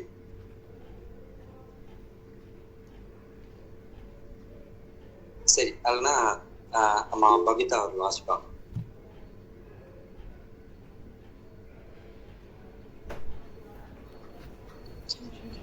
There are doubtless many different kinds of sounds in the world, and nothing is without sound. Okay, ரொம்ப பியூட்டிஃபுல். நான் இதைத்தான் நீங்க சொன்னேன். இப்ப நான் இன்ட்ரோடக்ஷன்ல சொன்ன பாயிண்டே ரொம்ப நெருங்கி வந்துட்டோம். என்னன்னா இறைவார்த்தை 2 அப்படின்னு நம்ம இந்த இதில் வாசித்த 2வது இறைவார்த்தையோடு இப்ப நீ வாசித்தோம்ல, இப்ப 2வது இறைவார்த்தை வாசித்தோம், அதோடு மிக தொடர்புடையது. சரிங்களா? தொடர்புடையது பாத்தீங்கன்னா, பரவச பேச்சு பேசுகிறவர் மக்களிடமல்ல கடவுளிடமே பேசுகிறார் அப்படின்னு நம்ம வாசித்தோமா? ஞாபகம் வச்சுக்கோங்க. அதுக்கும் இந்த 10வது இறைவார்த்தை என்ன சொல்லுது? இவ்வுலகில் எத்தனையோ வகையான மொழிகள் உள்ளன. புரியுதுங்களா? நம்ம பேச தமிழ். உங்களுக்கு இப்ப பெங்களூர்ல இருக்கிறவங்களுக்கே 4-5 லாங்குவேஜ் தெரியும். தமிழ் இருக்குது, ஹிந்தி இருக்கு, அவங்க ஹிந்தியும் தெரியும், கன்னடா, தெலுங்கு, மலையாளம், கொங்குனி, அந்த லோக்கல் அங்க, அது தவிர கொங்குனி அங்க பேசக்கூடியவர்களும் இருக்கிறாங்க. அப்போ இதெல்லாம் இப்ப சாதாரண நம்ம சுத்தி இருக்கிற மொழிகள்ல இவ்வளவு இருக்குது. அதை தவிர்த்து நம்ம பார்த்தோம்னா எத்தனையோ மொழிகள் இருக்குது. அதான் பவுலியார் சொல்றாரு, எத்தனையோ மொழிகள் இருக்கு, அவற்றுள் பொருள் தராத மொழியே கிடையாது. பொருள் தராத மொழி எதுவுமே கிடையாது. ஏதாச்சும் ஒரு மொழி சொல்லுங்க நீங்களா பார்த்து, இந்த மொழிக்கு பொருள், சைனீஸ்க்கு மொழிக்கு பொருளே கிடையாதுன்னு யாரும் சொல்ல முடியுமா? இல்ல எகிப்தியர்கள் பேசுற மொழிக்கு பொருளே இல்லை அப்படின்னு சொல்ல முடியுமா? அவர்கள் பேசக்கூடிய அத்தனை மொழிக்கும் பொருள் இருக்குது, மீனிங் இருக்குது, ஒவ்வொரு வார்த்தைக்கும் மீனிங் இருக்குது. புரியுதுங்களா? அதனாலதான் பவுல் இப்போ முதல்ல இந்த வார்த்தையை சொன்னார். அதுக்கு நான் இங்க பரவச பேச்சு அப்படின்ற வார்த்தை 2வது வசனம் அதுதான் சொல்றது அப்படின்னு நான் சொல்றேன். ஏன்னா கடவுளிடமே பேசுகிறார். அப்போ கடவுளிடமே பேசுகிறார் அப்படின்னு மறைபொருளை பற்றி பேசுகிறார் அப்படின்னு சொன்னோம். இப்போ அதோட கனெக்ஷன் பாருங்க, அடுத்த வார்த்தையில கரெக்டா இன்னும் தெளிவு கூட நமக்கு பவுலியார் விளக்கி சொல்லுவார். என்னன்னு பாத்தீங்கன்னா 11வது இறைவார்த்தை. இப்ப இறைவார்த்தை 11 சகோதரி ரோசி வாசம். எனவே ஒரு மொழியில் தெரிவிக்கப்பட்டதை நான் அறியாதவனாய் இருப்பின், அம்மொழியை பேசுகிறவருக்கு நான் ஒரு அந்நியனாய் இருப்பேன், அவரும் எனக்கு அந்நியராய்த்தான் இருப்பார். சொன்னா நானு முத அந்நிய பாஷை அப்படின்னு சொல்றாங்களே, என்ன அந்நிய பாஷைன்னு கேட்டப்ப நீங்க அழகா பொருள் சொல்லுங்க. நமக்கு புரியாத ஒரு பாஷை, அடுத்தவங்க பேசுற பாஷை, அந்த மாதிரி நிறைய சொல்லி பார்த்தீங்கன்னா பவுலியார் சுத்தி அங்க வந்துட்டாரு. நான் சொன்ன அந்த இதைத்தான் இதை நான் அன்னைக்கு தொடக்கத்துல சொன்னேன். அந்நிய பாஷைன்னா அதை விளக்கமா பார்ப்போம். அப்படிங்கும்போது அந்நிய பாஷை, அந்நியர் யார்? நமக்கு யாருன்னே தெரியாத ஒருத்தர் அதுதான் அந்நியர். அல்லது அந்நிய நாட்டவர் படையெடுப்புன்ற ஒரு எக்ஸாம்பிள் சொன்னேன். அப்ப அந்நிய நாட்டவர் படையெடுப்புன்னா என்ன அர்த்தம்? வேறு ஒரு நாட்டை சேர்ந்தவர், நமக்கும் அவருக்கு தொடர்பே இல்லை, அவருடைய மொழிக்கு நம்முடைய மொழிக்கும் தொடர்பே இல்லை, அப்படி ஒருத்தர் வந்து நம்மளுடைய நாட்டில் படையெடுத்தார் அப்படின்றது. அப்போ அந்நிய அப்படின்னா நம்மை சாராத ஒருத்தருடைய அப்படின்றது அர்த்தம். மொழி, அந்நிய மொழி அப்படின்னா நம்மை சார்ந்திராத ஒரு மொழி, நமக்கு அந்த மொழிக்கு தொடர்பே கிடையாது அப்படின்ற மாதிரி. அப்போ இங்க அதான் பவுல் சொல்றாரு, நான் ஒரு மொழியை பேசுறேன், அந்த மொழிக்கு உங்களுக்கு ஒண்ணுமே புரியல, நான் பேசுற மொழியே உங்களுக்கு புரியலன்னா, எனக்கு உங்களுக்கு நான் அந்நியன், அடுத்து எனக்கு நான் சொல்ற ஒண்ணுமே உங்களால புரிஞ்சுக்கணும்ல, நீங்க சொல்றது என்னால புரிஞ்சுக்கணும்னா நீங்கள் எல்லாம் எனக்கு அந்நியர்கள். புரியுதுங்களா? அப்போ அந்நிய பாஷை அப்படின்னு சொல்லும் போது இதுதான் ஒன்று, இதுதான் தெளிவான விளக்கம். அவன் பேசுற பாஷையே புரியாத பாஷையா இருக்கு அப்படின்றதுதான் இங்க முதல் அழுத்தமான பகுதி. அடுத்து 12வது இறை வார்த்தை நம்ம வாசிக்கிறோம். 1 கொரிந்தியர் 12வது இறை வார்த்தை. சகோதரி கிறிஸ்டிகலன் வாசிங்க 12வது இறை வார்த்தை. இது போலவே நீங்களும் இருக்கிறீர்கள். தூய ஆவியார் அருளும் கொடைகளை ஆர்வமாய் நாடும் நீங்கள் திருச்சபையை கட்டி எழுப்பும் கொடைகளையே தேடி அவற்றில் வளர்ச்சி அடையுங்கள். இப்போ என்ன சொல்ற, பழி சுமத்துறாரு. நீங்களும் இப்படிதான் இருக்கிறீங்க. எப்படி இருக்கிறீங்க? இப்ப நம்ம கத்தோலிக்கர்களையும் புரொட்டஸ்டன்ட் பவுலர் குறை சொல்லணும் என்ன சொல்றாருன்னா, நீங்களும் இப்படிதான் இருக்கீங்க. கத்தோலிக்கர்கள் எப்படி இருக்கீங்க? பரிசுத்தாவியானவர் மேலையும் உங்களுக்கு அக்கறை கிடையாது, அவர் கொடுக்குற கொடை மீதும் உங்களுக்கு ஆவல் கிடையாது. இது நான் உங்களை சொல்ல, பொதுவா உண்மை உங்களுக்கு தெரியும், உங்க மனசாட்சிக்கு தெரியும். கத்தோலிக்கர்கள் எத்தனை பேர் பரிசுத்த ஹவு மணி யார் ஒரீட ஓட்ட ஹோலி ஸ்பிரிட், எத்தனை பேர் பரிசுத்தாவியானவர் குறித்து ஆர்வமா இருக்காங்க சொல்லுங்க? 90% கூட கிடையாது, 97% அப்படிப்பட்ட ஆர்வம் உள்ளவர் கிடையவே கிடையாது. வெறும் 3% பீப்புள் தான், அதுவும் குறிப்பா கத்தோலிக்கர்கள் தான் சொல்றேன், மேபி 3 to 6% மக்கள் தான் எப்போதும் அந்த நினைவு ஆவியானவருக்குள்ள இருக்கணும், ஆவியானவர் எனக்குள்ள இருக்கணும், ஆவியானவர் எனக்கு ரொம்ப முக்கியம் அப்படின்ற அந்த ஆவியானவருக்குரிய சிந்தனை, ஆவிக்குரிய வாழ்க்கை அப்படின்றது வந்து ஒரு 6% தான் கத்தோலிக்கர்கள். 100%ல 6% மக்கள் தான், அது குருக்களும் சரி துறவிகள் எல்லாம் சேர்த்து ஒரு 6% தான் அவ்வளவு இருக்கிறாங்க. ஏன் அப்படின்னா, வெறும் 11 திருத்தூதர்கள் தான். இந்த 11 திருத்தூதர்கள் நல்லா யோசனை, ஃபேக்ட்ல யோசிங்க. 11 திருத்தூதர்கள் எந்த ஒரு நாட்டு, ஒரு சின்ன நாடு, ஒரு எருசலேம்ன்ற ஒரு சின்ன இடத்துக்குள்ள இருந்துட்டு இந்த 11 பேரோட தாக்கம், இன்ஃப்ளூயன்ஸ், அதாவது அந்த எஃபெக்ட் பாருங்க. இன்னைக்கு இந்தியா, கிரேக்க நாடு அல்லது வந்து ஐரோப்பிய நாடு, ஆசியா நாடு, ஆசியா கண்டம், யூரோப்பிய கண்டம், அமெரிக்க கண்டம், எத்தனையோ கண்டங்களை தாண்டி இந்த ஒரு 11 நபர்கள் பரிசுத்தாவினருக்குள்ள அந்த கருத்துக்களை மாற்றத்தை கொண்டு வந்தா நம்ம 6% சொல்றோமே, இந்த 6% பேர் தான் வந்து பரிசுத்தாவினருக்குள்ள அந்த ஒரு சில பேர்னாலதான் இன்னைக்கு கத்தோலிக்க திருச்சபையில் இந்த அளவுக்கு கொஞ்சமாவது பரவி இருக்கு, இன்னும் ஆக்டிவ் அண்ட் அலை உயிரோட்டமா இருக்குது. இல்லைன்னா இந்த திருச்சபை என்னைக்கோ மண்ணை போட்டு போச்சு மூடி போயிருக்கு. ஏன்னா அவ்வளவு எதிர்ப்புகள் இருக்காங்க சுத்தி.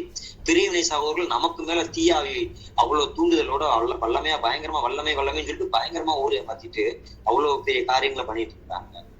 சில பேருக்கு வந்து அந்த தான் பிரச்சாரம், தான் என்ற பிரச்சாரம், அவர்கள் ஆண்டவரை பத்தி பேசுறதை விட தன்னை பற்றிய பெருமைகளை பேசுவதே அவருடைய இயல்பாக இருக்கிறது. அப்படிதான். அப்போ இந்த மாதிரியான சூழ்நிலைகளை பார்க்கும்போது ரொம்ப தெளிவா கத்தோலியர்களுக்கு பவுலியார் எழுதணும்னு எடுத்துக்குவாரு. பல பேரு அக்கறையே இல்லாம இருக்கு. ஆனா புரொட்டஸ்டன்ட்ஸ்க்கு எதை எழுதினாருன்னா என்ன எழுதுவாரு, உங்களுக்கு வேற எந்த கொடை மீதும் உங்களுக்கு அக்கறை கிடையாது, எதுக்கு எடுத்தாலும் அந்நிய பாஷை தெரியுமா. ஆனா பவுலுடைய அறிஞ வேறு கொடைகளை பத்தி பேசுறாரு. இதுதான் 2 பேருக்கு நம்மளுக்கு அவங்களுக்கு வித்தியாசம். அவங்களுக்கு பரிசுத்த ஆவியானவர் மீது அக்கறை இருக்கா, அவர் கொடை மீது அக்கறை இருக்குன்னா இருக்குது. ஆனா எல்லாத்துக்கும் அந்த அந்நிய பாஷையை தவிர வேற ஒண்ணுமே கிடையாது. நம்மகிட்ட வந்து பேசணும்னா கூட அதுலதான் வந்து பேசுவாங்க. அந்நிய பாஷை தெரியுமா அப்படின்ற ஒரு பாயிண்ட்ல பேசுவாங்க. ஆனா நமக்கு சுத்தம், நமக்கு வந்து எதுலையுமே கிடையாது. பரிசுத்த ஆவியானவர் மீது அக்கறை கிடையாது, அவர் கொடுக்குற கொடை மீது நமக்கு அக்கறை கிடையாது. அப்படிப்பட்டவர்களாகத்தான் நம்ம கற்றுக்கொள்கிறோம். அதெல்லாம் பவுல் ரொம்ப தெளிவா சொல்றாரு.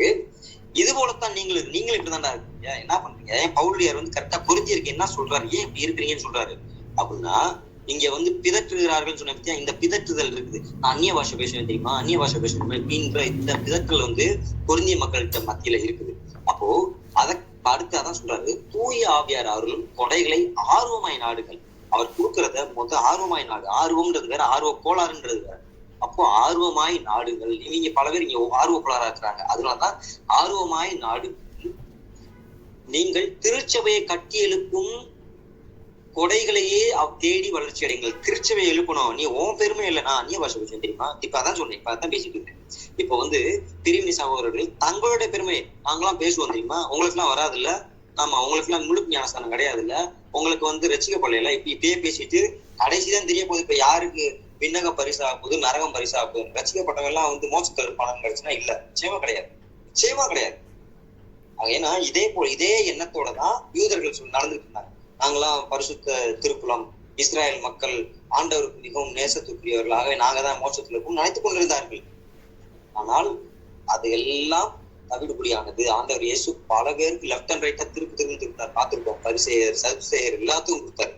அப்போ இவ்வளவு விஷயங்கள் இருக்கு. சும்மா நாமளே ஏமாத்தி கொடுக்கூடாது. நான் நிச்சயமா பரிசு பரலோகத்துக்கு போயிருவேன் அப்படிங்களா நம்ம ஏமாத்திட்டு நம்ம வாட்டுக்கு நரகத்துக்கும் புளிக்குள்ளையும் போறோம்.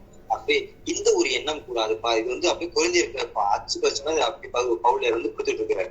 இப்போ அடுத்த இறைவார்த்தை போவோம். அடுத்தது 13வது இறைவார்த்தை. 13வது இறைவார்த்தை சகோதரி ஃப்ளோரா வாசிச்ச 13வது இறைவார்த்தை. புதுசா யாராவது சொன்னீங்கன்னா 1 கொரிந்தியர் 14வது அதிகாரம் பார்த்துட்டு இருக்கோம். எடுத்து வச்சுக்கோங்க. புதுசா யாராவது சொல்ல வந்துருக்கீங்க, அவங்கள எடுத்து வச்சுக்க. இப்ப ரீட் பண்ணுங்க. The person who speaks in strange tongues then must pray for the gift to explain what he says. ரொம்ப அழகா பவுலர் அன்னைக்கே சொன்னேன். நீ அந்நிய பாஷை பேசணும் வைக்கல, அதுக்கு விளக்கம் கொடுக்க தெரியுமா? உனக்கு கொடுக்கணும்னா நீ பேசிக்காம இல்லையா பேசாத. இப்ப பாருங்க, போப்போ வந்து பவுலர் அந்த ரெஸ்ட்ரிக்ஷன் வந்துருவாரு, அந்த கட்டுப்பாட்டுக்கு வந்துருவாரு. நீ அப்படிலாம் பேசாத அப்படின்ற இடத்துக்கு வந்துருவாரு சொல்ற அளவுக்கு. சரிங்களா? இப்போ அந்நிய பாஷை பேசுறது முக்கியம் இல்ல, அது விளக்கம் கூறு அப்படின்றதுதான் இந்த 13வது இறைவார்த்தை சொல்றாரு. அதுக்கு விளக்கம் கூறு. இப்ப என்கரேஜ் பண்றாரு பவுலர். என்ன சொல்றாரு?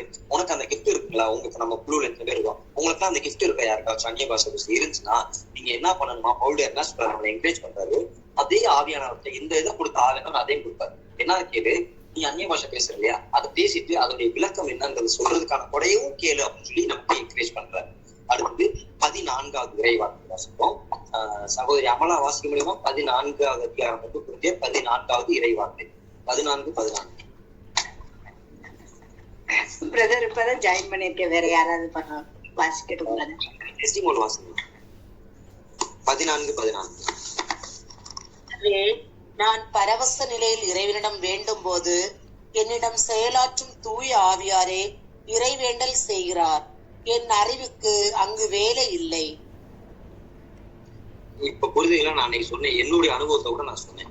எனக்கே நான் அந்நிய பாஷை பேசுறது ஒரு தேர்ட் பர்சன் துணிதான் எனக்கு தெரிஞ்சதை தவிர, நான் பேசுறேன் எனக்கு ஞாபகம் இருந்துச்சு, நான் இப்படி பேசினேன் அப்படி பேசினேன், எனக்கு உண்மையாகவே ஒரு விஷயமும் எனக்கு தெரியல. அப்போ உண்மையிலேயே என்னுடைய அனுபவம் அதுதான். இதுதான் பொதுவா எல்லாருக்கான அனுபவமா இருக்கணும், இருக்கும். இதுதான் நான் மட்டும் சொல்லல, இதுதான் இறைவார்த்தைன்னு சொல்லுது. அப்போ இங்க சொன்னது ரொம்ப தெளிவா அவங்க சொன்னாங்க வாசிக்கும் போது. நான் அதான் பரவச பேச்சு, நான் பரவச நிலை அப்படின்னா எக்ஸ்டசி. புரியுதுங்களா? ஆங்கிலத்துல எக்ஸ்டசின்னு சொல்லுவோம். எக்ஸ்டசினா என்ன மீனிங்? அந்த செல்ஃப் அப்படின்ற நான் அப்படின்ற நிலையை மறந்துடுவோம். நம்ம தன்னை சொல்றோம்ல, தன்னிலை மறத்தல். நாமளே மறந்துட்டோம். நான் என்னையே மறந்து போனேன் அப்படின்னு சொல்றோம். அப்ப அது பேர் தான் பரவசம் அடைதல். அப்ப அந்த நிலையில இருந்து பேசுற பேச்சு தான் பரவச பேச்சு. அதுதான் அந்நிய பாஷைன்னு சொல்றோம். அப்போ அந்த நிலையில வேண்டும் போது என்னிடம் செயலாற்றும் தூய ஆவியானவரே அப்ப பேசுறாரு. அப்பதான் அவர் தான் அந்த ஜெபத்தை சொல்றாரு. அது அந்நிய பாஷைன்றதே ஒரு ஜெபம். அது அவர் கொடுக்குறாரு, அவரே ஜெபிக்கிறாரு. என் அறிவுக்கு அங்கு எந்த வேலையும் இல்லை. நான் அறிவுக்கு இந்த மாதிரி 4 வார்த்தையை தப்பா மாத்தி சொல்றேன், நான் ட்ரை பண்றேன் அப்படின்னு நான் ட்ரை பண்றேன் நானுன்றதுக்கு அங்க இடம் கிடையாது. முதல் அப்புறம் எங்க உங்க அறிவுக்கு நம்ம அறிவுக்கு அங்க எங்க வேலை? நான் சொல்றதுக்கு அங்க வேலை கிடையாது. நான் அப்படி பேசுறேன் இப்படி பேசுறேன் சொல்றதுக்கே வேலை கிடையாது. அதனாலதான் சில நேரத்துல நீங்க சீரியஸா பாருங்க, அந்நிய பாஷை நேச்சுரலா உள்ளவங்களுக்கு இப்ப வரைக்கும் என்னுடைய அனுபவத்துல எனக்கு தெரிஞ்சு நானா பேச முயற்சி பண்ணி நான் பேசுனதும் கிடையாது, எனக்கு பேச வர்றதும் கிடையாது. யூஸ்வலா எனக்கு அப்படி வராது, ரொம்ப அப்படி வர்றது இல்லை. அதாவது சாதாரண நானா ஏதோ பயன்படுத்தி கொண்டு வரணுன்றதுக்குலாம் என்னால முடியாது. கன்ஃபார்மா எனக்கு அப்படி நான் பல இடத்துல நான் பேசுனது கிடையாது. ஆனால் சில இடங்கள்ல தியானத்துக்கு போறோம், அப்போ பிரைஸ் அண்ட் வொர்ஷிப் கண்டக்ட் பண்றேன், வாசிக்கிறேன், பாடிட்டு இருக்கிறேன். அப்போ அதோட சேர்த்து இறைவார்த்தை சொல்லிட்டு இருக்கும்போது என் ஏரியாவிலே சம்டைம்ஸ் கம்ஸ். ஸோ அது திரும்பி when I come to senses then only அது ஆட்டோமேட்டிக்கா பாட்டாவோ அல்லது ஏதோ மெசேஜா வரும்போது தான் கொஞ்சமா அப்புறம் தான் ஞாபகம் இருக்கு. Okay we have to sing song அப்படின்றது அப்புறம் தான் ஞாபகத்துக்கு வரும். ஸோ அப்போ இது பிகாஸ் என்னுடைய சில வீடியோஸ் நான் உங்களுக்கு அனுப்பிச்சுட்டு இருக்கேன் நாங்க கண்டக்ட் பண்ணது. அதுல பார்த்து உங்களுக்கு அப்சர்வ் பண்ணி எனக்கு பல நேரங்கள்ல அது எனக்கு ரொம்ப எல்லா டைமும் வரும். நான் அதுல பெருமை பாராட்டு எல்லா டைம் கூட எனக்கு வருது. எப்பயாவது ரொம்ப ஹார்ட்லி எப்பயாவது அது வருது அப்படின்ற. அப்போ அந்த பரவச பேச்சுக்கிறது பரிசுத்தாவினர் தூண்டும் போது நம்மளாம் விருப்பப்பட்டு நான் பேசுறேன் பாரு. அப்ப நான் இங்க நடக்கிறது அப்படிதான். நீங்க கேளுங்க, உங்க காது கொடுத்து கேளுங்க, செவிய தீட்டி கேளுங்க. இந்த பிரிவினை சகோதரர் எப்படி பேசுறாரு உங்கள்கிட்ட சொல்லும் போது, நான் பேசுவேன் தெரியுமா, எனக்கெல்லாம் வரும், நானா அப்படி இப்ப நான் ஜோமனாலே நான் பரவச இது அந்நிய பாஷை தான் பேசுவேன். அப்போ நான் பேசுவேன் அப்படின்ற வார்த்தையெல்லாம் வரும்போது அங்க ஆண்டவருக்கும் பரிசுத்தாவினருக்கும் இடமே கிடையாது. புரியுதுங்களா? மனசுல எழுதி வச்சுக்கோங்க. இப்படி எவனாச்சும் வந்து பேசுனா நம்ம வந்து கிராக் மாதிரி பின்னாடியே போயிடக்கூடாது. பின்னாடி வாங்க நம்ம ரசிக்கப்பட்டு நம்ம ரசிக்கப்படலையே, நம்ம கத்தோலிக்க திருச்சபையில இருந்து ஒண்ணும் பண்ணலையே, வாங்க அங்க போயிடும் அப்படின்ட்டு போனீங்கன்னா உங்களை நீங்களே ஏமாத்திக்கிறீங்க. உங்களுக்கு இப்போதே நீங்கள் வந்து நரகத்திற்கான குழியை வெட்டி கொள்கிறீர்கள் அர்த்தம். சரிங்களா? அப்ப அதான் இங்க பவுல்டியார் மிக தெளிவா பேசிட்டு இருக்கிறாரு. பரவச பேச்சு பேச நம்ம சொந்த அறிவுக்கே அங்க இடம் இல்லை, நமக்கே அங்க நான்ற வார்த்தைக்கே அங்க இடம் இல்லை. அப்புறம் எப்படி அங்க வந்து சொந்த அறிவை பயன்படுத்தி பேச முடியும்? இப்ப நான்ற வார்த்தை தான் இங்க அதிகமாக பிரிவினை சபை சகோதரர்கள் பயன்படுத்துறாங்க. அதனால பிரிவினை சபையை தாக்கணும்ன்றது நோக்கம் கிடையாது. முதல்ல புரிஞ்சுக்கணும். அவர்கள் ஏற்கனவே சொன்னேன், ஷீப் ஸ்டீலர்ஸ் அப்படின்றது மந்தையை திருடக்கூடியவர்கள் அவர்கள். புரியுதுங்களா? சோ அதனால கேர்ஃபுல்லா இருக்கணும். ஆண்டவர் அவர்களை பற்றி கேர்ஃபுல்லா இருக்கணும் பல இடத்துல சொல்லியிருக்கிறார், இறைவார்த்தையே சொல்லி.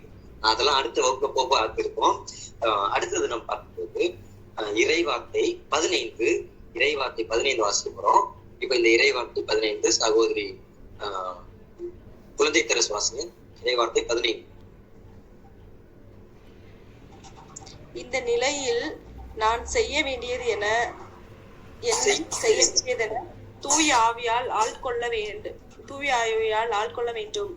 இறைவனிடம் வேண்டுதல் செய்வேன். ஓகே, நான் வாசிக்கிறேன். இந்நிலையில் நாம் செய்ய வேண்டியது என்ன?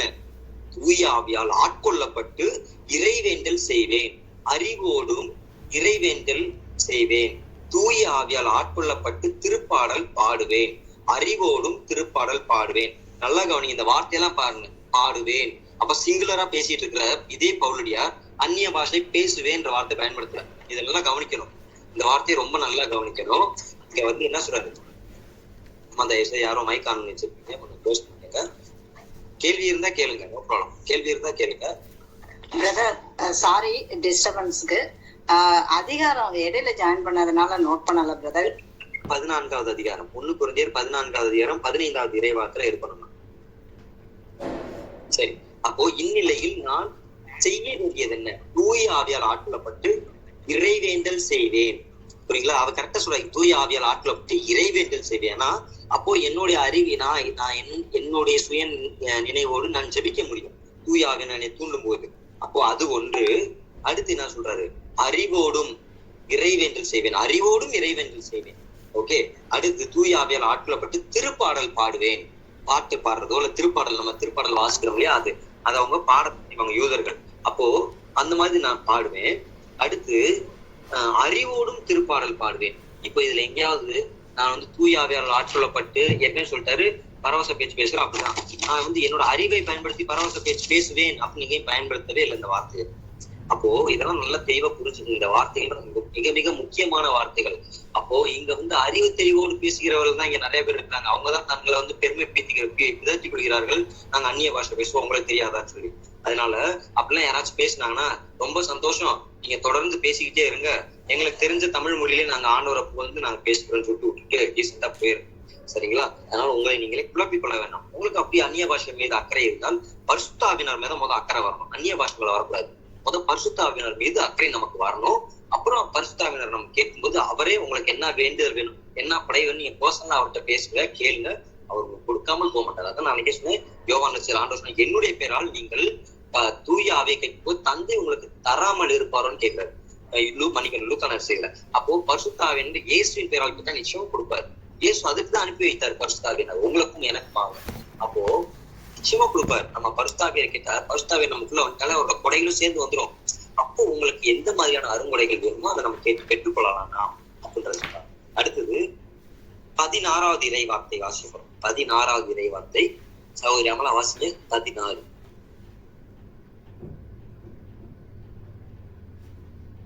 1 கொரிந்தியர் 14வது அதிகாரம் 14th chapter 16th verse.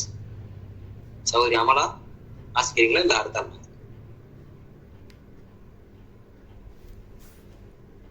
சகோதரி ரோசி வாசிங்க.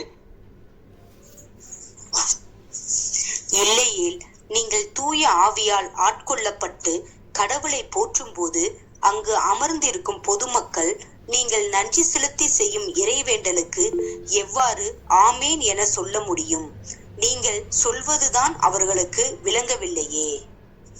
நீங்க அந்நிய பாஷையில பேசுறீங்க, ஏதாவது உளறிட்டு அவங்களை பொறுத்தவரை அது உளர்றது. ஏன்னா அவங்களுக்கு புரியவே புரியாத மொழி. அப்போ நீங்க ஆண்டவரை புகழ்ந்துட்டே இருக்கீங்க. ஆண்டவரே நீர் என்றென்று மாட்சிப்படுத்தப்படுவீராக, ஆமேன். நம்ம சொல்லணும், ஆண்டவரே நீர் என்றென்று புகழப்படுவீராக, ஆமேன்.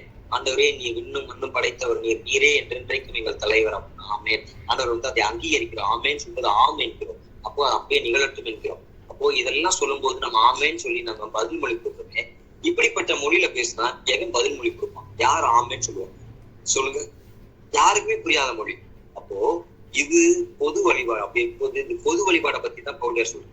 நீங்க தனிப்பட்ட முறையில பேசுறீங்களா? பேசுங்க, வேணான்னு சொல்ல. பவுலியார் அதான் தவிர்க்கல, பிசினஸ் நினைக்கிறாங்க. பவுலியார் இத தவிர்க்கல. ஆனால் அவர் சொல்லக்கூடிய விஷயம் ரொம்ப தெளிவு. நீ பர்சனல் பிரேயர் பண்றீங்களா? உங்க ரூம்ல ஜெபிக்கிறீங்களா? உங்களுக்கு ஆண்டவருக்கு இடையில கான்வர்சேஷன், உரையாடலாம், பேசுங்க அந்நிய பாஷையை. ஆனா பொது இடத்துல நாங்க அந்நிய பாஷை பேசுறோம் பாருங்க, அப்படி மக்கள்கிட்ட இந்த விளம்பரப்படுத்துறது, அல்லது நீ காமன்ல மத்தவங்களுக்கு பாக்குறார்கள், அதான் சொல்லலையே ஆண்டவர் இயேசு சொன்னார்ல, பரிசேயர்கள் போல இருப்பாரு நம்ம. ஏன்னா அவர்கள் மக்கள் பார்க்க வேண்டும் என்பதற்காக மார்க்கெட் பகுதி என்ன சொல்லுங்க, சந்தை வெளியில் இறைவேண்டல் செய்வதை போல் நடிக்கிறார்கள். நீங்கள் அவ்வாறு இருக்காதீர்கள் சொல்ல. நமக்கு இன்னைக்கு அதுதான், அவர்கள் அந்நிய பாஷை பேச தெரியும் அப்படின்ற காட்டுறதுக்காகவே லவலவன் ஏதோ உளர்றாங்க. நீங்களும் அவ்வாறு, நமக்கு இன்னைக்கு ஆண்டவர் இயேசு நம்ம கூட இருந்தா இதுதான் சொல்லுவாரு. நீங்களும் அவங்கள போல பிதற்றி கொள்ளாதீர்கள், நமக்கு இந்த அட்வைஸ் தான் கொடுப்பாரு. சரிங்களா? ஆகவே தயவு செய்து குறிப்பு கவனமாயிருக்கும். அடுத்தது 17வது இறைவாக்கு. அப்புறம் 17வது பனிஷா சகோதரி வாசி. 17வது இறைவாக்கு.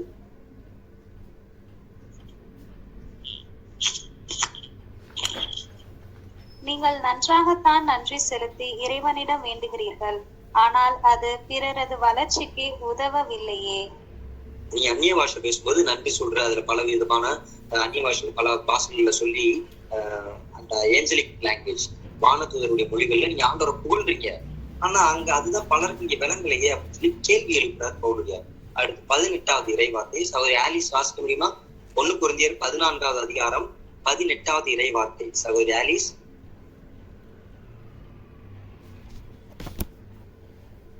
ஓகே சகோதரி 1 கொரிந்தியர் 14 அதிகாரம் 14 குரூப்லயும் போட்டுருக்காங்க. 14 18வது இறைவார்த்தை வாசிங்க. ஒரு நிமிஷம்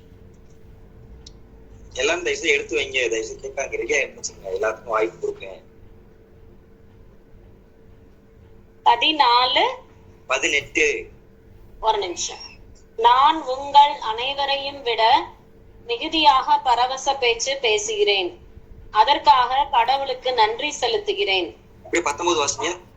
ஆயினும் நான் திருச்சபையில் பரவச நிலையில் 1000 சொற்களை பேசுவதை விட மற்றவர்களுக்கு கற்றுக் கொடுப்பதற்காக 4-5 சொற்களை அறிவோடு சொல்வதையே விரும்புகிறேன்.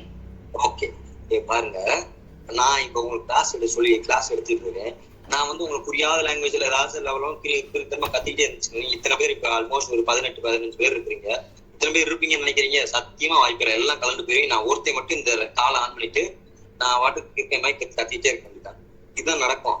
அப்போ பவுலியார் இதை தெளிவா புரிஞ்சிருக்காரு. Practically understands. பி பிராக்டிகல் சொல்லுவோம் இல்லையா? யதார்த்தவாதியாரு. சம்பந்தமே இல்லாத இந்த உலகத்துக்கு, அதாவது இந்த உலகத்தோட தொடர்பே இல்லாத மாதிரி பித்தனை போல் நம்ம இருக்க முடியாது. அதான் பவுலியார் சொல்றாரு, உங்களை விட என்னால் நல்லா, அதாவது யாராவது சொல்லுங்க, இங்க இருக்கிறவங்களையோ அல்லது இந்த எத்தனையோ பிரிவினை சகோதர சபைகள்ல இருக்கக்கூடிய பிதற்றுறாங்களே, எனக்கு அந்நிய பாஷை பேச தெரியும் தெரியுமா, நான் அப்படியே எனக்கு பரிசுத்தர் அப்படியே வந்தாருன்னா அப்படி இருக்கும், அப்படியே உடம்புல அப்படி சிலிர்த்துரும் அப்படி இப்படின்னு சொல்றாங்களே. இங்க அப்படி இருக்கிறவங்க யாராச்சும், நான் பவுலடியார் இந்த அப்போஸ்தலன் நான் பவுலடியாரோட நான் பெரிய ஆளு, நான் ரொம்ப கிரேட்னு யாராவது சொல்றதுக்கு இருக்கிறாங்களா? கேளுங்க. ஏன் சொல்றேன்னா பவுலடியார் என்ன சொல்றாரு கவனிங்க. இங்க அதான் நான் வாசிக்க சொல்றேன். நான் உங்களை விட அப்படின்னா என்ன அர்த்தம்? இந்த தலைமுறையில இருந்து வரக்கூடிய எவனா இருந்தாலும் அத்தனை பேரையும் சேர்த்து சொல்றாரு, மிகுதியாக பரவச பேச்சு பேசுகிறேன். பேசுகிறேன் பிரசன்ட் டென்ஸ். அப்போ அந்த இது இருக்குது, அவருக்கு எபிலிட்டி இருக்குது. ஆனால் நான் காமன்ல வரும்போது இதை நான் பேசி உங்களுக்கு விளக்கம் இதுக்கு காமிக்க படம் காட்ட விரும்பல அப்படின்றதான் பவுலியார் சொல்றாரு. ஏன்னா இங்க இன்னைக்கு இருக்கிற இந்த பிரிவினை சபையில் நடக்கிறதா தான் கொரிந்து சபையில் நடந்து கொண்டிருக்கிறது அதுதான். சரிங்களா? அப்புறம் அடுத்து என்ன சொல்றாரு, நான் பல லாங்குவேஜ் பல வார்த்தைகள் அப்படியே லெவலவும் புரியாத முள்ள சொல்லி 10,000 வார்த்தை சொல்றோட ஒரு 4-5 வார்த்தை பேசினா கூட உங்களுக்கு புரிஞ்ச வார்த்தையை பேசுச்சே, சகோதரனே சகோதரி ஆண்டவர் உன்னை அன்பு செய்கிறார், இந்த இரவு நீ படுக்க போற பத்தி ஆண்டவர் இந்த இரவு நீ ஆசீர்வதிப்பார், இப்படி ஒரு 4 வார்த்தையை நான் சொன்ன 4 சென்டென்ஸ் வச்சுக்கேன், உங்களுக்கு அது இருதயத்துக்கு ஆறுதல் தரும், அமைதியை தரும், சமாதானத்தை தரும், ஒரு எதிர்நோக்கு அல்லது நம்பிக்கை அது தரும். நாளை காலையில் எனக்கு நல்ல நாளா இருக்கும், இன்னைக்கு இந்த வார்த்தை சொல்லிடுறாங்க. இப்படி ஒரு புரிதலை ஒரு மனசுக்கு ஒரு நல்ல ஆறுதலான நற்செய்தியாக இது இருக்கும்.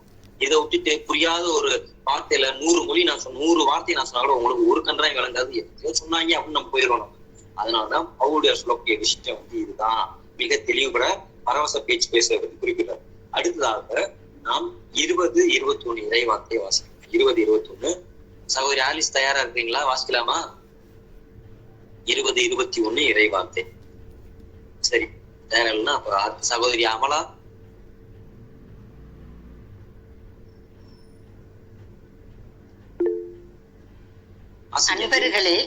அன்பர்களே, சிந்திப்பதில் நீங்கள் சிறு பிள்ளைகள் போல் இராதீர்கள்.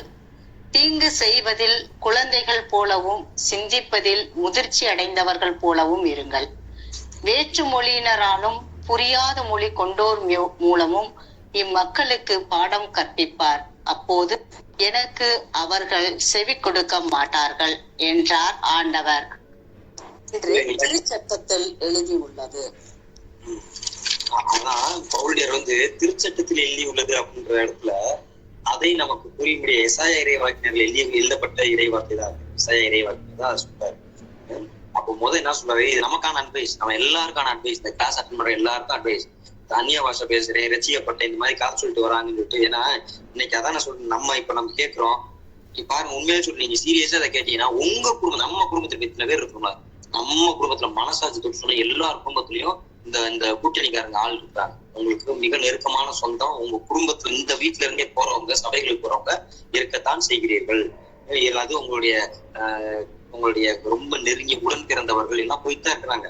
அப்போ உங்களுக்கு இறை வார்த்தை மறை உண்மைகள் தெளிவா தெரிஞ்சுன்னா நீங்க பேசவே முடியும். இல்ல என்னத்த நீங்க பேச முடியும்? ஒண்ணும் பேச முடியாது. அப்போ பவுலியார் ரொம்ப தெளிவா இந்த மாதிரி விஷயங்கள் நீங்க விளக்கி சொல்லி பாருங்க, அவங்களால பதில் பேச முடியாது. சும்மா அவங்க தன்னை காப்பாத்திக் கொள்வதற்காண்டி திரும்பி விதட்டி கொண்டு ஏதாச்சும் பேசுவாங்க தவிர அடிப்படையில அவங்களுடைய வழிபாடு தவறா இருக்கிறது அப்படின்றது அவங்களால ஏற்றுக்கொள்ளவே முடியாது. நிச்சயமா ஏற்றுக்கொள்ள முடியாது. நம்மளா இல்ல ஏதாச்சும் அப்படி சொல்லிட்டு போயிடுவாங்க. என்ன சொல்றா பவுலியார், நீங்கள் சிந்திப்பதில்ல, அதாவது தீங்கு செய்வதில் குழந்தைகள் போல. ஏன்னா தீங்குன்றதுக்கு குழந்தைகள் மறந்துடும். இந்த குழந்தை சண்டை கூட அடுத்த கொஞ்ச நேரத்துல மறந்து ரெண்டு கொஞ்சம் விளையாண்டு இருக்கும். அப்போ அது போல விஷயங்கள்ல குழந்தைகளை போல இருக்கல். சிந்திப்பதில் முதிர்ச்சி அடைந்தவர்கள், வாங்கப்பா உங்களுக்கு எல்லாம் சிலை வழிபாடு பண்றீங்க, கத்தோலிக்கர்கள் அது பண்றீங்க இது பண்ணி சொன்னோடனே ஆமாவா அப்படியே தெளிச்சு விட்டோம் அந்த மாதிரி பின்னாடியே முதல்ல போகக்கூடாது. புத்தி உள்ளவங்களா யோசிங்க, படிச்சவர்கள் போல படிச்சவங்க மாதிரி பேசுறாடே அப்படின்னு சொல்றோம். படிச்சவங்க மாதிரி யோசிக்கிறான்னு சொல்றோம். அதுதான் நமக்கு நீ பவுலியார் சொல்ற. கொஞ்சமாவது அறிவு தெளிவோடு இருக்கிறத போல யோசிங்க, முதிர்ச்சியோட யோசிங்க. இத்தனை ஆண்டுகளாக கத்தோலிக்கத்துக்காக 2000 ஆண்டுகளா கடல் வந்திருக்குன்னா இவங்களை போல எத்தனை சவால்களை இந்த திருச்சபை சந்திச்சிருக்குது, இன்னைக்கு வந்திருக்குதுன்னு பாருங்க. நீங்க நினைக்கிற மாதிரி கிடையாது. நம்ம எவ்வளவு பெரிய பிஹெச்டி முடிச்சு எல்லாம் பெரிய அப்பாட்டாக்கரா படிச்சிருக்கிறோமே தவிர இந்த அறிவை கொஞ்சம் நம்ம யூஸ் பண்ணாத பல பேர் இருக்கிறோம். ஒன்னு சொன்னா நம்ம அப்படியே பின்னாடி போயிடுறோம். அப்போ மந்திரிச்சு விட்ட ஆள் மாதிரி போயிடுறோம் அப்படின்ற மாதிரி நம்ம சொல்றோம். அப்போ ஏன் அப்படின்னா யதார்த்தத்துல யோசிங்க. யதார்த்தத்துல யோசிக்கணும்னா 2000 ஆண்டுகள் எங்கேயாவது நீ பாருங்க. இன்னைக்கு யூடியூப் ஓபன் பண்ணீங்கன்னா ஒரு பாஸ்டர் இன்னொரு பாஸ்டர் கழிவு ஊற்றுவாரு, இன்னொரு பாஸ்டர் கழிவு ஊற்ற. இன்னைக்கு அதுதான் இங்க ட்ரெண்ட். இன்னைக்கு நீங்க பாருங்க, யூடியூப்ல இல்லாதவன்னு சொல்ல எல்லாரும் யூடியூப் யூஸ் பண்றவங்க தான். நீங்க அந்த இதை கேட்கற ட்ரோல்ஸ் எல்லாம் நீங்க கேட்கிற ஆட்கள் தான், மீம்ஸ் எல்லாம் பாக்குற ஆட்கள் தான். இன்னைக்கு அப்படிதான் இன்னைக்கு வழக்கமா. இதுல கத்தோலிக்க திருவையில இருக்கக்கூடிய எத்தனை ஃபாதர்ஸ் மாத்தி ஒரு ஃபாதரை பத்தி பேசிட்டு யூடியூப்ல இப்படிதான் பண்ணிட்டு இருக்காங்க. அதாவது எதுக்கு நான் இதை பெருமை பாராட்டுறது இல்ல. 2000 ஆண்டுகளாக ஆண்டவர் இயேசு சொன்னது, நீ பேதுரு இந்த பாறை மீது என் திருச்சபை கட்டுவேன். இதுக்கு ஒரு விளக்கா வேற. கத்தோலிக்க திருச்சபை தான் கட்டுவேன் ஆண்டவர் சொன்னாரா அப்படின்னா, சரி உன் திருச்சபை கட்டுறேன்னு சொன்னாருன்னு வச்சுக்க. ஏஜி திருச்சபை கட்டுறேன், ஏலியின் திருச்சபை கட்டுறேன் சொல்லிட்டாருன்னு வச்சுக்கோங்க. உன் திருச்சபை வரலாறு எங்க சொல்லு, எத்தனை வருஷம் வரலாறு? இன்னைக்கு நேத்து முளைச்ச திருச்சபைகள் தான் இத்தனை திருச்சபைகள். அதிகபட்சம் போனா ஒரு 500 ஆண்டுகள், 500 ஆண்டுகள் அவ்வளவுதான். அதுக்கு மேல உங்களுக்கு வரலாறே கிடையாது. அதுக்கு முன்னால் வரைக்கும் எல்லாருமே கத்தோலிக்க திருவையோடு இணைந்திருந்தவர்கள் தான். ஆகவே உங்களுக்கு அப்போ தெரிஞ்சிருக்கணும் யார் எங்க இருந்து வந்திருக்கா அப்படின்னு சொல்லி. இதனாலதான் நான் இந்த இடத்துல சொல்லும்போது பவுலியார் ரொம்ப தெளிவா சொல்றது, வேற்று மொழியினராலும் புரியாத மொழி கொண்டோர் மூலமும் இம்மக்களுக்கு பாடம் கற்பிப்பார். அப்போது அப்போதும் எனக்கு அவர்கள் செவி கொடுக்க மாட்டார்கள். யாரு? இன்னைக்கு பாரு, நம்ம இந்த இந்தியாவுக்குள்ள நற்செய்தி வந்துச்சுன்னா இந்தியாக்காரன் கொண்டு வரல, வேற்று மொழியை சார்ந்தவர்களும் புரியாத மொழி கொண்டு வரல. இங்க வந்து அவர்கள் தெரிஞ்ச கொஞ்சம் கொஞ்சம் தமிழ், அப்படியே ஆங்கிலம் கலந்த தமிழை சொல்லி கொடுத்து மக்கள்கிட்ட இன்னைக்கு தமிழகம் அப்படின்னா அருளாந்தர் நினைவு கூறுறோம். அவர் வந்தார், மிஷினரி சவேரியார் நினைவு. அவங்களுக்கு எல்லாம் தமிழ் தெரிஞ்சா வந்தாங்க. அவங்களுக்கு தமிழ் தெரியாது, அடிப்படையில வந்து கற்றுக்கொண்டு நிறைய கஷ்டப்பட்டு எல்லாத்தையும் விலைக்கு சொல்லி அப்படிதான் இந்த விசுவாசம் தமிழகம் நம்ம எடுத்துக்கிட்டோம்னா தமிழகத்துல பரவுனது அந்த விசுவாசம் அப்படிதான் பரவுச்சு. இங்க வந்து எதுவும் அப்படியே ரொம்ப ஈஸியா வந்து தமிழ்நாட்டுல வந்து நற்செய்தி போல அவர்கள் கஷ்டப்பட்டு கடினப்பட்டு அப்படிதான் பண்ணாங்க. ஆனாலும் அப்படி வந்த விசுவாசம் கூட அப்படி இருந்தாதான் சொல்றாரு, இம்மக்களுக்கு பாடம் கற்பார். அப்போதும் அவர்கள் செவி கொடுக்க மாட்டார்கள், திரும்பி இந்த போலி போதர் முன்னாடி போயிருவாங்க அப்படின்ற ஆண்டவர் ஏற்கனவே தெரியுதா இந்த பரிசுத்தாவினர் இந்த ஏவுதலோட எசாயா இறைவாக்கினருக்கே கொடுத்துட்டாரு. அததான் இங்க பவுல் திரும்பி கொண்டு வர்றாரு. இவங்களுக்கு என்ன சொன்னா திருந்த போறது இல்ல, இவங்க இப்படிதான் இருக்க போறாங்க அப்படின்ற மாதிரி அந்த ஒரு கோபத்துல அவங்கள போட்டு தாளிக்கிறாரு குருந்தியர்களை பத்தி. இன்னைக்கு நம்ம தாளிக்கணும், நாமளே தாளிச்சுக்கிட்டாதவங்க. ஆகவே இதுதான் இது. அடுத்து இறைவார்த்தை 22 நம்ம பார்த்தோம். இறைவார்த்தை 22 சகோதரி ஜூட் அவர்கள் வாசி. எனவே பரவச பேச்சு பேசுவது நம்பிக்கை கொண்டோருக்கு அல்ல, நம்பிக்கை கொண்டிராதிருக்கோருக்கு அடையாளமாக இருக்கிறது. இறைவாக்கு உரைப்பதோ நம்பிக்கை கொண்டிராதோருக்கு அல்ல, நம்பிக்கை கொண்டாருக்கே அடையாளமாக இருக்கிறது. ஓகே, இது ரொம்ப தெளிவோட புரிந்துருச்சு. ஏன்னா அந்நிய பாஷை பேசுறது நம்பிக்கை இல்லாத, கடவுள் நம்பிக்கை இல்லாதவனுக்கு அப்படியே ஸ்ட்ரேஞ்சா இருக்குன்னா என்ன பண்றாங்க, ஏதோ புதுசா பேசுறாங்க அப்படின்ற மாதிரி ரொம்ப வித்தியாசமா இருக்கும். ஆனா நம்பிக்கை கொண்டவருக்கு இது ஏற்கனவே இது பரிசுத்தாவினர் கொடைன்றது தெரியும். அப்போ நம்பிக்கை உரியவர்களுக்கு என்ன முக்கியமா இருக்கும் அப்படின்னு பாத்தீங்கன்னா, நம்பிக்கை கொண்டவருக்கு இறை வாக்குரைக்கிறது இருக்குல்ல, அது ஒண்ணுதான் பெரிய கொடையாக அவங்க பார்க்கிறாங்க. ஏன்னா அவர்களுக்கு அன்றாட செய்தி ஆண்டவர் வெளிப்படுத்துறாரு அப்படின்ற விசுவாசத்தோட அவர்கள் அது கேட்டுக்கொண்டிருக்கிறார். இப்போ நீங்க தான் முடிவு பண்ணணும், நாம் நம்பிக்கை கொண்டோரா இருக்கிறோமா, நம்பிக்கை கொண்டிராதவர். நம்பிக்கை கொண்டிராதவருக்கு அந்நிய பாஷை, இப்ப இந்து மக்கள் நம்பிக்கை கொண்டிராதவர்கள் அவங்களுக்கு அந்நிய பாஷை பேசுவாங்க, இன்னமும் பயங்கரமா பேசுறாங்கப்பா, இன்னமும் நடக்குதுப்பா, இன்னமும் பேசுறாங்க, அப்படியே ஆச்சரியமா அதிர்ச்சியா பார்ப்பாங்க. புரியுதுங்களா? அப்போ இதுதான் வந்து அவங்க சொல்றது. இந்த மாதிரி நம்பிக்கை கொண்டிருப்போருக்கு இது ஏற்கனவே தெரியும், இது பரிசுத்தாவினர் கொடை அப்படின்றது நமக்கு எல்லாருக்குமே தெரியும். நம்பிக்கை உள்ளவர்கள் கிறிஸ்தவர்களுக்கு தெரியும். இல்லாதவங்களுக்கு தான் ரொம்ப ஸ்ட்ரேஞ்சா வித்தியாசமா இருக்குது. சாமி இங்க நம்ம போனோம், நம்மளுக்கு பேசுவோமோ, நம்மளுக்கு போய் ஜாயின் அப்படின்ற மாதிரி பல ஒரு கியூரியாசிட்டி வந்து இங்கதான் வருவாங்க. அப்போ இது வேறுபடுத்தி காட்டுகிறாரு அவருடைய. ஓகே, அப்போ 23வது இறைவார்த்தை சகோதரி ஜெசிமோல் அவர்கள் வாசம். 23வது இறைவார்த்தையை சகோதரி ஜெசிமோல் வாசம். திருச்சபை முழுவதும் ஒன்றாக கூடி இருக்கும் போது எல்லாரும் பரவச பேச்சு பேசினால், அப்போது அங்கு நுழையும் போது பொதுமக்கள் அல்லது நம்பிக்கை கொண்டிராதவர்கள் உங்களை பித்து பிடித்தவர்கள் என சொல்ல மாட்டார்களா? சொல்ல மாட்டார்களா? இல்ல, சொல்லிட்டு தான் இருக்கிறாங்க. நீங்க பாருங்க யூடியூப்ல வந்து, அதான் எதுக்கும் அறிவுக்கும் தொடர்பு இல்லைன்னு நான் சொன்னது காரணம் இருக்குமா, நீங்க ட்ரை பண்ணி பாருங்க. யூடியூப்ல 15 நிமிடத்தில் அந்நிய பாஷை பேசுவது எப்படி அப்படின்னு போட்டீங்கன்னா அதுல உங்களுக்கு ஒரு வீடியோ வரும். ஏன்னா இல்லாதவங்க சொல்ல இருக்கிறவங்க நீங்க குரூப்ல நான் பதிவு பண்றேன், அதை போட்டு விடுறேன் பாருங்க. சொல்லி கொடுக்குறாங்களாம் எப்படி பேசுறதுன்னு சொல்லிட்டு. அலையிலியான்னு சொல்லுங்க, அப்புறம் வாய் உளரும், அப்படியே அப்படின்னு சொல்லுங்க, வந்துரும். அதான் நான் சொன்னேன், பவுலியர் அதுக்குதான் இங்க செருப்பு கழட்டி அடிச்ச மாதிரி வாக்கு சொன்னாரு. இது நீ நினைச்ச மாதிரி கண்டபடி உன் அறிவை பயன்படுத்தி பேசுறது கிடையாது, இது பரிசுத்த ஆவியினர் பரவசத்தினால் வரக்கூடியது அப்படின்னு சொல்லி அது தவறா புரிஞ்சுக்கிட்டு பல பேர் வந்து இதை வியாபாரம் பண்ணிட்டு கேலி கிண்டலாக்கிட்டு இதை ட்ரோல் பண்ற அளவுக்கு நம்ம கேவலப்பட்டு போயிட்டோம் கிறிஸ்தவர்கள். அதாவது கிறிஸ்தவர்கள் வரும்போது எல்லாருமே தான் உள்ள வந்துடுறோம். அதுல கத்தோலிக்கர்கள் தனியா இவங்க தனியானது கிடையாது. கிறிஸ்தவர்கள் அப்படின்னு சொல்லும் போது கிறிஸ்து அங்க வந்துடுறாரு, கிறிஸ்து அவமானப்படுறாரு, அவ்வளவுதான். நீ அதை எவ்வளவு கேவலப்படுத்த முடியுமோ அதை பண்றதுக்கு பல கூட்டம் வந்துருச்சு. அவங்கதான் நீ பேசிட்டு இருக்காங்க, நாங்க வந்து ரட்சிக்கப்பட்டோம், சத்தியத்தை பேசுறோம். அவங்க சத்தியத்தை பேசுறவங்களா இப்படி நீங்க கேவலமா நடந்து கொள்வீர்கள், இப்படிதான் ஆண்டவரை கேவலப்படுத்துவீங்க பப்ளிக்ல வச்சு, காமன்ல வச்சு, இப்படிதான் வந்து பரவச பேச்சுன்ற பேர்ல. இதான் பவுலியர் தான் சொல்லியிருக்கிறாரு, உங்களை குறித்து ஏற்கனவே சொல்லப்பட்ட விஷயம் தான். இதெல்லாம் யார் பண்ணிட்டு இருக்காங்க? கத்தோலிக்கர்கள் இந்த காமெடி பண்ணிட்டு இருக்காங்க. இதெல்லாம் நம்ம புத்தியோட யோசிக்கும். நமக்கு இதெல்லாம் பேசுறதுல கிடையாது. நம்ம பல பேர் நல்லா பேச விட்டா பயங்கரமா பேசுவோம், ஆனா பேசுற தன்மை கொஞ்சம் கூட சிந்திக்கிறதுல கிடையாது நம்ம பல பேருக்கு. இது நம்ம சிந்திக்கணும். இப்ப யாரு இந்த மாதிரி பவுலியர் இங்க சொல்றாரு, இந்த அளவுக்கு கேவலப்படுத்துறது யாரு? பிறர் வந்து நம்பிக்கைகள் வந்து பார்த்து உங்களை கேலி கிண்டலா பார்த்து சிரிப்பாங்களே அப்படின்னு கேட்கிறாரு. நான் சொல்லல, இங்க பவுலியார் சொல்றத நம்ம கேட்டுட்டு இருக்கிறோம். ஓ, அந்த திரும்பி ஒரு வாட்டை வாசிங்க. நமக்கு அந்த வார்த்தை அந்த குரூப்ல உங்களுக்கு பாருங்க, அந்த ஸ்கிரீன்ல ஓடிட்டு இருக்கு அந்த வார்த்தை கூட. திரும்பி வாசிங்க அந்த வார்த்தையை. ஆகையால் சபையோர் எல்லாரும் ஏகமாய் கூடி வந்து எல்லோரும் அந்நிய பாஷைகளிலே பேசிக் கொள்ளும் போது கல்லாதவர்களாவது அவிவிசுவாசிகளாவது உள்ளே பிரவேசித்தால் அவர்கள் உங்களை பைத்தியம் பிடித்தவர்கள் என்பார்கள் அல்லவா? உங்களையும் சொல்லுவாங்க, அதே போல ஒட்டுமொத்த கிறிஸ்தவத்தையும் சேர்த்து அப்படிதான் இன்னைக்கு பல பேர் வந்து நினைச்சிட்டு இருக்காங்க. சரி, அடுத்த இறைவார்த்தை வாசிங்க சகோதரி. அடுத்த இறைவார்த்தை சகோதரி அமலாவை வாசிங்க. நீங்கள் எல்லாரும் இறைவாக்கு உரைத்து கொண்டே இருக்கும் போது நம்பிக்கை கொண்டிராத ஒருவரோ அல்லது பொதுமக்களுள் ஒருவரோ அங்கு நுழைந்தால் ஒவ்வொருவரும் உரைக்கும் இறைவாக்கு அவரது குற்றத்தை அவருக்கு எடுத்து காட்டும், அவரை தீர்ப்புக்கு உட்படுத்தும். இப்போ யோசிங்க, அடிப்படையில தான் சொன்னேன். அடிக்கடி நான் வந்து இந்த இறைவார்த்தையவே உனே காமிச்சு பேசணும் அவசியம் கிடையாது. நமக்கு ஆண்டவர் பகுத்தறிகிற தன்மை கொடுத்த புத்தி அறிவுன்னு ஒண்ணு கொடுத்துட்டாரு. சிந்திக்கிறதுக்கு கொஞ்சமா அந்த மூளையை பயன்படுத்தணும். நம்ம பல நேரத்துல மூளையை பயன்படுத்த மாட்டோம், ஃப்ரெஷ்ஷா வச்சுக்கிறோம். அதனால பயன்படுத்தணும். அந்த இடத்துல வரும்போது அதுக்கு இப்ப பல விஷயத்துக்கு பயன்படுத்தும். படிக்கிறதுக்கு பயன்படுத்துறோம், மனப்பாடம் பண்றது பயன்படுத்துறோம். ஆனா இந்த ஆண்டவுடைய விஷயத்துல பயன்படுத்தல. அதை நான் சொல்றேன், தப்பா என்ன நம்மளுக்கு திட்டுறாருன்னு தெரியல. இந்த விஷயத்துல பயன்படுத்தி இருந்தா இன்னைக்கு நம்ம பல பேர்கிட்ட வந்து நம்மகிட்ட வந்து எத்தனை பேர் நீங்க சிலை வழிபாடு பண்றீங்கன்னு சொல்லி நம்மளை இது பண்ணிருக்காங்க. எத்தனை பேர் நம்மளை டேக்கிள் பண்றாங்க பல பேர் இறைவாக்குல. நம்ம பையன் அழகா சிந்தனையோட நம்ம பேசணும், இவங்களுக்கு எல்லாம் பதிலடி கொடுத்துருக்கலாம் அழகா. அப்போ நம்மகிட்ட பல நேரத்துல பேச முடியல. ஏன்னா இங்க அவருடைய ரொம்ப அழகா என்ன சொல்றாரு சொல்லும்போது, நம்ம இறைவாக்குரைக்கும் போது அதாவது வேற மதத்துக்காரங்க வந்துட்டாலும் அவருடைய குற்றம் என்ன என்பதை சுட்டி காட்டல. இங்க யாராவது ஒருத்தவங்க தைரியம் இருந்தா சொல்லுங்க, உங்களுக்கு முடியுமானாலும் சொல்லுங்க. இங்க இல்ல அந்நிய பாஷை பேசுறத வச்சு ஒருத்தவங்க ஒரு சிலர் எல்லாம் பார்த்துட்டு உடனே அவங்க மனசு குத்தப்பட்டு அவங்க அப்படியே உடனே ரசிக்கப்படும், உடனே வந்து கிறிஸ்துவத்துல வந்துட்டாங்க. யாராச்சும் ஒரு ஆள் அந்நிய பாஷை பேசணும்னு அதை கேட்ட உடனே அவருக்கு வந்து நம்ம செஞ்சதெல்லாம் பாவம்னு தெரிஞ்சு உடனே மனம் மாறிட்டாரு. யாராச்சும் ஒருத்தர சொல்லுங்க. யாரும் இங்க சொல்ல முடியாது.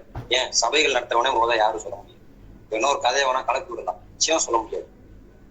புரியுதுங்களா? அப்போ இது அடிப்படையா நம்ம சிந்திக்க வேண்டிய விஷயம். அப்படி யாருமே கிடையாது. ஆனா இறைவாக்கு குறைப்பதை வந்து மீண்டும் மீண்டுமாக அவரு அதிகமாக போய் அழுத்தம் கொடுத்து காட்டுறாரு.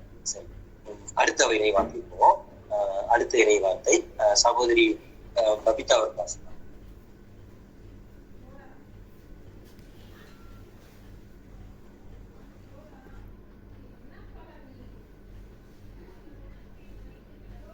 His secret thoughts will be brought into the open, and he will bow down and worship God, confessing, "Truly God is here among you." இப்போ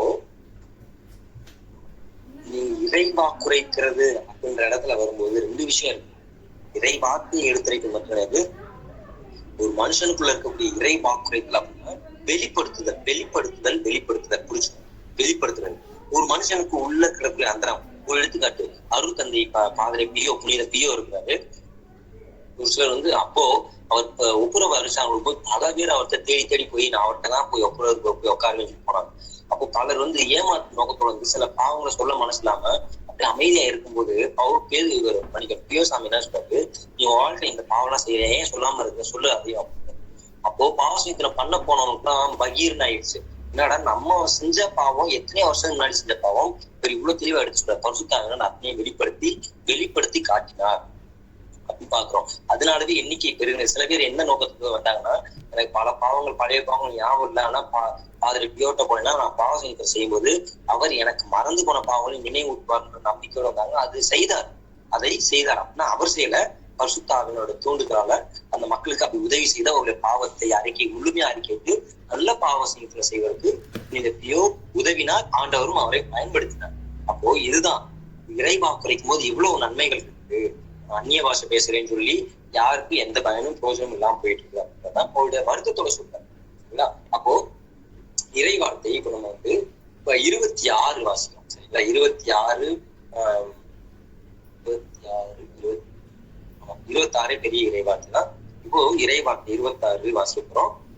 சகோதரி பபிதா வாசிங்க. What then, brethren, when you come together, each one has a hymn, a lesson, a revelation, a tongue, or an interpretation. Let all things be done for edification. Okay, நல்லா கவனிச்சுங்க. இப்போ எல்லாம் இப்ப என்ன சொல்றாரு பவுலியாரு, நீங்க சரி எல்லாம் கூடி வரீங்க, ஜெபிக்கிறதுக்கு கூடி வரீங்க. அப்போ ஒவ்வொருத்தவங்களுக்கும் ஒரு ரோல். இன்னைக்கு நல்லா கொஞ்சம் சில பேர் பைத்தியக்காரத்தமா திருப்பலி என்ன திருப்பலி அப்படியே அதே இது அப்படி ட்ரெடிஷன்ன்ற பேர்ல இதுவே தான் கத்தோலிக்கர்கள் செஞ்சுட்டு இருப்பீங்க. ஒவ்வொன்றுக்கும் ஒவ்வொரு அர்த்தம் இருக்கு, புரியுதுங்களா? ஒவ்வொன்றுக்கும் ஒரு அர்த்தம் இருக்கு. அதை தாண்டி ஒவ்வொருவருக்கும் ஒரு பணி ஒதுக்கப்பட்டு, குரு மட்டும் அங்க வேலை பார்த்துட்டு இருக்கல, குருவோடு இணைந்து மக்களாகிய நாமும் தான் பழி ஒப்பு கொடுக்கும்போது குருவான மட்டும் கிடையாது, இங்க பங்கு பணியாளரோட சேர்ந்து நாமும் இணைந்தா நம்மளே ஒப்பு கொடுக்கிறோம், அந்த பலியை ஒப்பு கொடுக்கிறோம் அப்படின்றத மறந்து போயிடாதீங்க. அதெல்லாம் இங்க சொல்றாரு. ஒருவர் திருப்பாடலை பாடலாம், ஒருவர் கற்றுக் கொடுக்கலாம், ஒருவர் திருவெளிப்பாடுகளை எடுத்துரைக்கலாம், ஒருவர் பரவச பேச்சு பேசலாம், ஒருவர் அதை விலக்கி கூறலாம். ஒருவேளை அதை விலக்கி கூறுவர் இருந்தா, அப்படி இல்லைன்னா பரவச பேச்சு அங்க ரிஜெக்டட். சரிங்களா?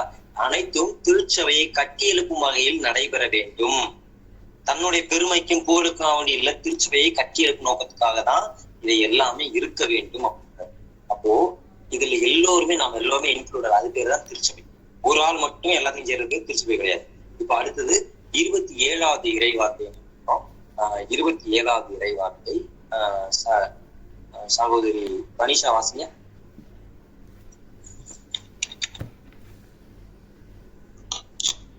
பரவச பேச்சு பேசுவதாயிருந்தால் இருவர் பேசலாம், மிஞ்சினால் மூவர் பேசலாம். ஆனால் ஒருவர் பின் ஒருவராக பேச வேண்டும், ஒருவர் அதற்கு விளக்கம் கூற வேண்டும். அடுத்து அப்படி தொடர்ந்து வாசிமா, அதோட கண்டினியூஷன் இருக்கு. நான் ஒண்ணு சொன்னேன், அதோட இருக்கிறீங்க, அதை பாருங்க. ஆனால் விளக்கம் கூறுபவர் இல்லையெனில் அவர்கள் திருச்சபையில் அமைதி காக்கட்டும், தங்கள் உள்ளத்தில் கடவுளோடு பேசட்டும். புரியுதுங்களா? இப்பதான் சொன்னாரு 3 பேர் இருந்தா பேசுங்க, ஆனா விளக்கம் கொடுக்கறதுக்கு ஒருத்தன் கூட இல்லைன்னா தயவு செய்து எவனும் பேசாது. அவ்வளவுதான் முடிஞ்சு. இப்ப அதான் நான் சொன்னேன், விளக்கம் கொடுக்கறதுக்கு ஆள் இல்லைன்னா அதுக்கு மேல ரிஸ்க் எடுக்கவே கூடாது, ஸ்டாப் பண்ணிருங்க அப்படின்னு சொன்னேன். சரிங்களா? சரி, அடுத்த இறை வார்த்தைக்கோ. அடுத்த இறை வார்த்தை சகோதரி கிறிஸ்டியன் வாசிங்க.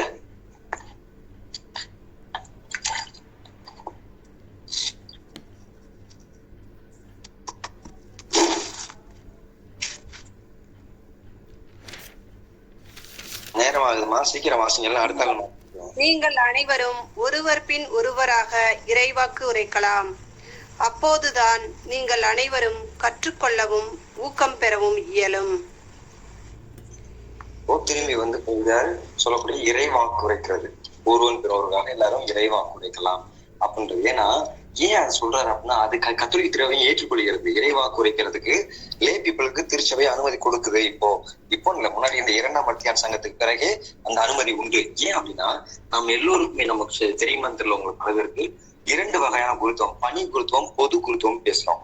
அப்போ பணி குருத்துவம்ன்றது குருத்துவத்திற்குன்னு உள்ளான நபர்களுக்கானது. அப்போ பொது குருத்துவம்ன்றது யாரெல்லாம் திருமுழுக்கு பெற்றார்களோ அத்தனை பேருக்கு இருக்கு. அந்த பொது குருத்துவத்தின் வழியாக நீங்கள் எல்லோருமே இறைவாக்கு உரைக்கும் ஆற்றல் உடையவர்கள் தான், அந்த உரிமை உள்ளவர்கள் தான் உங்களால இறைவாக்கு உரைக்க முடியும் அப்படின்ற திருச்சபை ஏற்றுக்கொள்கிறது. சரிங்களா? சரி, அடுத்த இறைவார்த்தை வாசிக்க கேட்போம். சகோதரி கண்டினியூ பண்ணுங்க. அடுத்த இறைவார்த்தை. இறைவாக்கினர்கள் பெரும் ஏவுதல்கள் அவர்களின் கட்டுப்பாட்டிற்கு உட்பட்டவைகள்தான்.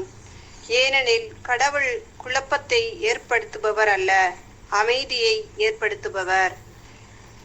இறை மக்களின் எல்லா திருச்சபைகளிலும் இருக்கும் ஒழுங்குக்கேற்ப சபையில் பெண்கள் பேசாமல் அமைதியாக இருக்க வேண்டும். அவர்களுக்கு பேச அனுமதி இல்லை, மாறாக. ஒரு நிமிஷம், அதுக்கு முன்னாடி உள்ளதோட இது பண்ணிக்கோ, அதை மட்டும் விளக்கிடுறேன். 1, ஏனெனில் கடவுள் குழப்பத்தை ஏற்படுத்தல. ஏன்னா நல்லா கொஞ்சம் ஏற்கனவே நான் அப்பயே சொல்லிட்டேன், அன்பு இல்ல, பிளவு, கட்சி மனப்பான்மை ஏற்கனவே இந்த கொரிந்து திருச்சபையில இருக்குது. இன்னொரு ஆட் பண்றாரு, இங்க வந்து குழப்பத்தை ஏற்படுத்துவோர் கடவுள் அல்ல. இங்க பல பேர் வந்து குழப்பத்தை ஏற்படுத்திட்டு இருந்தாங்க, பல பேர் நிறைய கன்ஃபியூஷன்ஸ் கிரியேட் பண்ணிட்டு இருக்கிறாங்க. சரிங்களா? அப்போ அந்த சூழ்நிலையில கடவுள், நீங்க நினைச்சுக்க மாதிரி கடவுள் எல்லாம் கன்ஃபியூஸ் பண்ற கடவுள் கிடையாது அப்படின்ற தெளிவுபடுத்துறாரு பவுலியார். ஓகே, அடுத்தது அதான் வந்து பெண்களை பத்தி சொன்னாங்க இல்லையா? இப்ப அடுத்தது வந்து வாசிப்போம். சகோதரி ரோசி வாசிங்க இந்த இறைவார்த்தை 34. சபையில் பெண்கள் பேசாமல் அமைதியாக இருக்க வேண்டும். அவர்களுக்கு பேச அனுமதி இல்லை. மாறாக திருச்சட்டம் கூறுவது போல அவர்கள் பணிந்திருக்க வேண்டும். ஓகே, நல்லா கவனிச்சுங்க. பல நேரத்துல பவுலடியார் ரொம்ப தவறாக புரிந்து கொள்ளப்பட்டார். Saint Paul was wrongly, very clearly to say, many times Saint Paul was misunderstood to the court.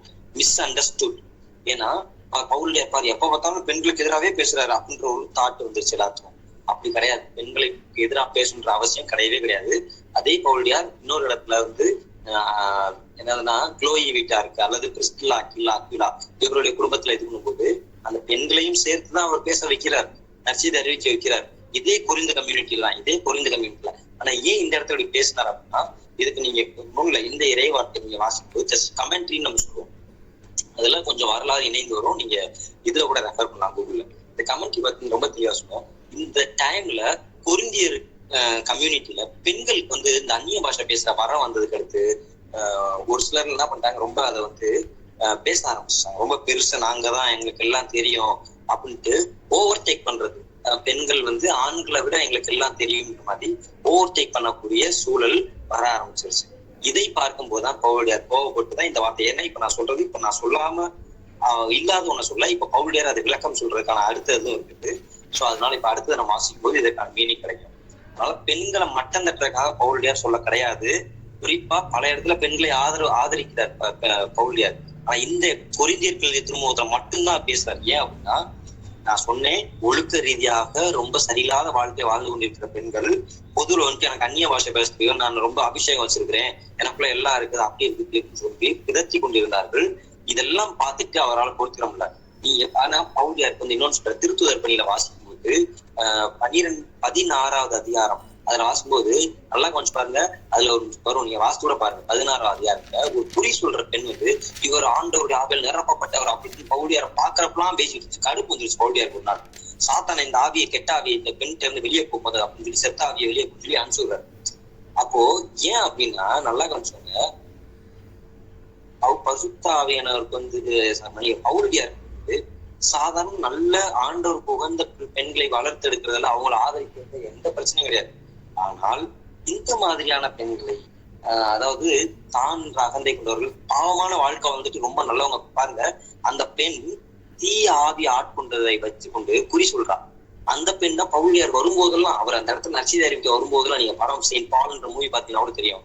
அப்போ அவர் வரும்போதெல்லாம் இவர் கடவுளால் அனுப்பப்பட்டவர் அப்படின்னு இவரை புகழ்ந்து பேசுற மாதிரி பேசுறார். அப்போ இது பவுலுக்கு பிடிக்கல. ஆனா நம்ம என்ன பண்ணிருப்போம், நம்மளை புகழ்ந்து பேசுறாங்க, பேசு அப்படின்னு கேட்டு சந்தோஷப்பட்டோம். ஆனா பவுலுக்கு அது பிடிக்கல. ஏன் அப்படின்னா, சொல்ற பெண் எப்படிப்பட்டவள் அப்படின்றது பவுலடியார் நல்லாவே தெரியும். இங்க அதுதான் நடக்குது. பவுலடியார் ஏன் இந்த பெண்களை கடிந்து கொள்கிறாருன்னா, நான் ஏற்கனவே சொன்னேன், கொரிந்து மக்கள், அது குறிப்பா பெண்கள் பல பேர் வந்து தன்னுடைய வாழ்க்கையை விபச்சாரத்துக்குள்ள தங்களை ஈடுபடுத்திக் கொண்டு இப்போ வந்து இங்க வந்து நல்லவங்க மாதிரி பேசிட்டு உட்காந்துருக்காங்க. இதை பவுலடியார் வெறுக்கிறார். அதனாலதான் பெண்கள் தயவுசெய்து பேசாம இருக்கட்டும் அப்படின்ட்டாரு. ஏன்னா வந்து நீ ஏற்கனவே ஒழுக்கம் கேட்ட வாழ்க்கையை வாழ்றது இல்லாம நீ பப்ளிக்ல வந்து இவ்வளவு பெருசா வந்து எல்லாம் பேசுற, இன்னொன்னு அவங்க வந்து அந்நிய பாஷை பேசுன்ற கொடையை பயன்படுத்தி தான் பயங்கரமா பேச ஆரம்பிக்கிறாங்க. எனக்கு எல்லா மறை உண்மையும் தெரியுன்ற அளவுக்கு பேசுறாங்க. இன்னொன்னு, அங்க இருக்கக்கூடிய குருக்களையும் அல்லது ஆண்கள் இறைப்பணி செய்யக்கூடிய ஆண்களை ஓவர் டேக் பண்ற மாதிரி பேசுறாங்க. இதுதான் சுத்தமா வந்து பவுலடியார். அதனாலதான் ஒரே வாசல பெண்கள் அமைதி காக்க திருச்சட்டத்தில் சொன்னது கூட ஒரேடியா க்ளோஸ் பண்ணிட்டாரு, சாப்டர் க்ளோஸ் பண்ணி பேசுறதுக்கு இடமே கிடையாது அப்படின்ற மாதிரி. ஏன்னா ஆர்குமெண்ட் வரும், எதுக்கு எங்களை மட்டும் சொல்லுங்க அப்படின்னு ஒரே வார்த்தை திருச்சட்டம் அப்படின்னா எல்லாம் கடைபிடிக்கதான் வேணும். ஒரே வார்த்தையில க்ளோஸ் பண்ணிட்டாரு, சாப்டர் க்ளோஸ் பண்ணிட்டாரு, பேசக்கூடாது. அது நல்லா கொஞ்சம் பவுலடியார் மத்த இடத்த பாருங்க, இந்த இடத்த பாருங்க, இங்கதான் வந்து பயன்படுத்துறாரு. இன்னொன்னு கவனிங்க, பெண்களை பத்தி நீங்க கோயிலுக்குள்ள வரும்போது ஆண்டோர் இல்லத்துக்கு இப்படி இருக்கணும் அப்படின்னு ரூல்ஸ் போடுறதுக்குள்ள இங்கதான், வேற எங்கேயும் பவுலடியார் சொல்லலாம். ஏன் நான் சொல்லிட்டேன், ரீசன் ஏன்னு சொல்லிட்டேன். ஏன்னா பொரிந்தியர்களுடைய குறிப்போ பொரிந்தியர்கள் அப்படின்னால இந்த வாழ்க்கை அப்படிதான் இருந்துச்சு. பொரிந்திய பெண்களும் அப்படிதான் இருந்தார்கள், ஆண்களும் பெண்களும். அது ஓரியன் சேர்க்கை முதல்ல நாங்க இருந்துச்சுன்னா பாத்துக்கோங்க. அதை விட ரொம்ப மட்டமான ஒரு சூழல் என்னன்னு பாத்தீங்கன்னா, பொரிந்து கம்யூனிட்டியில இன்செஸ்ட்னு சொல்லி ஆங்கிலம் சொல்லுவாங்க. இன்செஸ்ட் அப்படின்னு சொல்லுவோம், ஒரு வகையான பாலியல் உறவு, செக்ஷுவல் ரிலேஷன்ஷிப். அது எப்படின்னு பாத்தீங்கன்னா, உடன் பிறந்த சகோதரன் அல்லது சகோதரி, அதாவது எடுத்துட்டு ஒரு ஆள் உடன் பிறந்த சகோதரன் தன் சொந்த சகோதரி மீது கவர்ச்சி கொள்வது, பாலுணர்ச்சி கொள்வது, இதுவும் இருந்தது. அதே போல உடன் பிறந்த சகோதரி சகோதரன் மீது இச்சை கொள்வது, இதுவும் இருந்தது. அப்ப தெரியுதுங்களா கம்யூனிட்டி எவ்வளவு ஒஸ்டா இருந்து கேவலமா இருந்ததுன்னு பாத்தோம். அதனாலதான் பவுலடியார் திட்டுறாருன்னு இதனாலதான் திட்டுறாரு. அடுத்து இன்னொரு வார்த்தை அடல்ட்ரின்னு சொல்றது நம்ம எல்லாத்தையும் தெரியும். இன்னொரு வார்த்தையை ஆங்கிலத்துல பயன்படுத்தும் போது ஒரு வார்த்தை சொல்றாரு. அப்ப அந்த வார்த்தைக்கு என்ன அப்படின்னு பாத்தீங்கன்னா தாய் மகன் அவங்களுக்குள்ள அல்லது ஸ்டெப் மதர். ஒருவேளை தாய் இறந்துட்டா இன்னொரு அம்மா வந்து கணவன் திருமணம் முடிச்சிருக்காரு, அவங்க அப்பா திருமணம் முடிச்சிருக்காருன்னா அந்த பெண்ணோடு தகாத உறவு வைத்துக் கொள்வது, இந்த மாதிரியான பலவிதமான கேவலமான விஷயங்கள் கூட இந்த கொரிந்து நகர சமூகத்துல இருந்து வந்தது, பழக்கத்துல இருந்து. இந்த கேவலம்லாம் இருக்குன்றதுனாலதான் அவங்களுடைய ரொம்ப திட்டாரு, ரொம்ப பரிசுத்தாவியோட பத்தி பேசி பரிசுத்தமா இருக்கிறா அப்படின்னு சொல்லி அவங்க சொல்ற காரணமே அதுதான். சரி, அடுத்ததாக வந்து முடிக்க போறோம். ஒரு 10 நிமிஷம் மொத்தம் முடிச்சிடும், தயவுசெய்து முடிச்சுட்டு போவோம். அடுத்தது வந்து இறைவார்த்தை 35. இறைவார்த்தை 35 வாசிக்கிறோம். சகோதரி வனிஷா வாசி. அவர்கள் எதையேனும் அறிய விரும்பினால் அதை வீட்டில் தங்கள் கணவர்களிடம் கேட்டு அறிந்து கொள்ளட்டும். பெண்கள் திருச்சபையில் பேசுவது வெட்கத்துக்குரியது ஆகும். இப்போ வந்து காமன்ல யோசிங்க, திருச்சியில பெண்கள் பேசினா வெட்கத்துக்குரியதா அப்படின்னா இல்ல. ஆனா எப்படிப்பட்ட பெண்கள் பேசுறது வெட்கத்துக்குரியதுன்னா, நீ என்னென்ன தவறு பண்ற, தவறு எல்லாம் பண்ணிட்டு இவ்வளவு பண்ணிட்டு வந்து நீ காமன்ல வந்து ரொம்ப நல்ல பொங்கலமா பேசுறியே அப்படின்னு நம்ம சமூகத்துல நம்ம கேட்கறதுல சாதாரணமா ஏதாச்சும் தவறா ஒரு வாழ்க்கையை வாழ்றவங்க ஏதாச்சும் ஒரு இடத்துல பேசினா உனைய பத்தி எனக்கு தெரியாதா வாங்கி போத அப்படின்னு சொல்லி பேசி நம்ம வாய இறக்கிறோம் இல்லையா? சோ இதே போலதான் பவுலியார் வந்து இந்த இடத்துல அந்த கோவத்தை காட்டுற, வேற ஒண்ணும் கிடையாது. அடுத்தது வந்து 36. யாருக்காவது டவுட் இருந்துச்சுன்னா கடைசியா கேளுங்க, நம்ம அதை பார்க்கலாம். 36வது இறைவார்த்தை சகோதரி அமலா வாசிக்க முடியுமா? இறைவார்த்தை 36. கடவுளின் வார்த்தை உங்களிடமிருந்தா வந்தது அல்லது அது உங்களிடம் மட்டுமா வந்தடைந்தது? தாம் ஒரு இறைவாக்கினர் அல்லது தூய ஆவியால் ஆட்கொள்ளப்பட்டவர் என ஒருவன் நினைத்தால் நான் உங்களுக்கு எழுதுபவற்றை அவர் ஆண்டவரின் கட்டளையாக ஏற்றுக்கொள்ளட்டும். பாருங்க, இப்போ அதுல பவுலியார் ஏன் இந்த பெண்களை சொல்லிட்டு அப்படியே அடுத்து வந்துட்டாரு, நாட்டுக்கு வந்துட்டாரு. ஏன் அப்படின்னா கடவுளிடம் வார்த்தை உங்களிடம் இருந்தா வந்தது, உங்கள்கிட்ட வந்துச்சு. பெண்களை அவர் கேட்கிறாரு, உங்களிடம் இருந்தா வந்தது அல்லது அது உங்களிடம் மட்டும்தான் வந்தடைந்ததா? அடுத்த கேள்வி இருக்கிறது, உங்கள்கிட்ட மட்டும்தான் வந்தடைந்தா? தாம் ஒரு இறைவாக்கினர் இல்ல தூய ஆவியால் ஆட்கொள்ளப்பட்டவர் என ஒருவர் நினைத்தால்.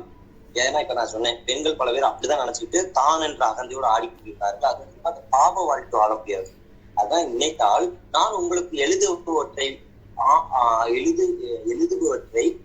அவர் ஆண்டவரின் கட்டளையாக ஏற்றுக்கொள்ளட்டும். அப்ப நான் எழுதுற எல்லாத்தையும் சீரியஸா எடுத்து அவங்க வந்து ஒபே பண்ணட்டும் அப்படின்னு சொல்லி பவுலியார் கேட்கிறேன்.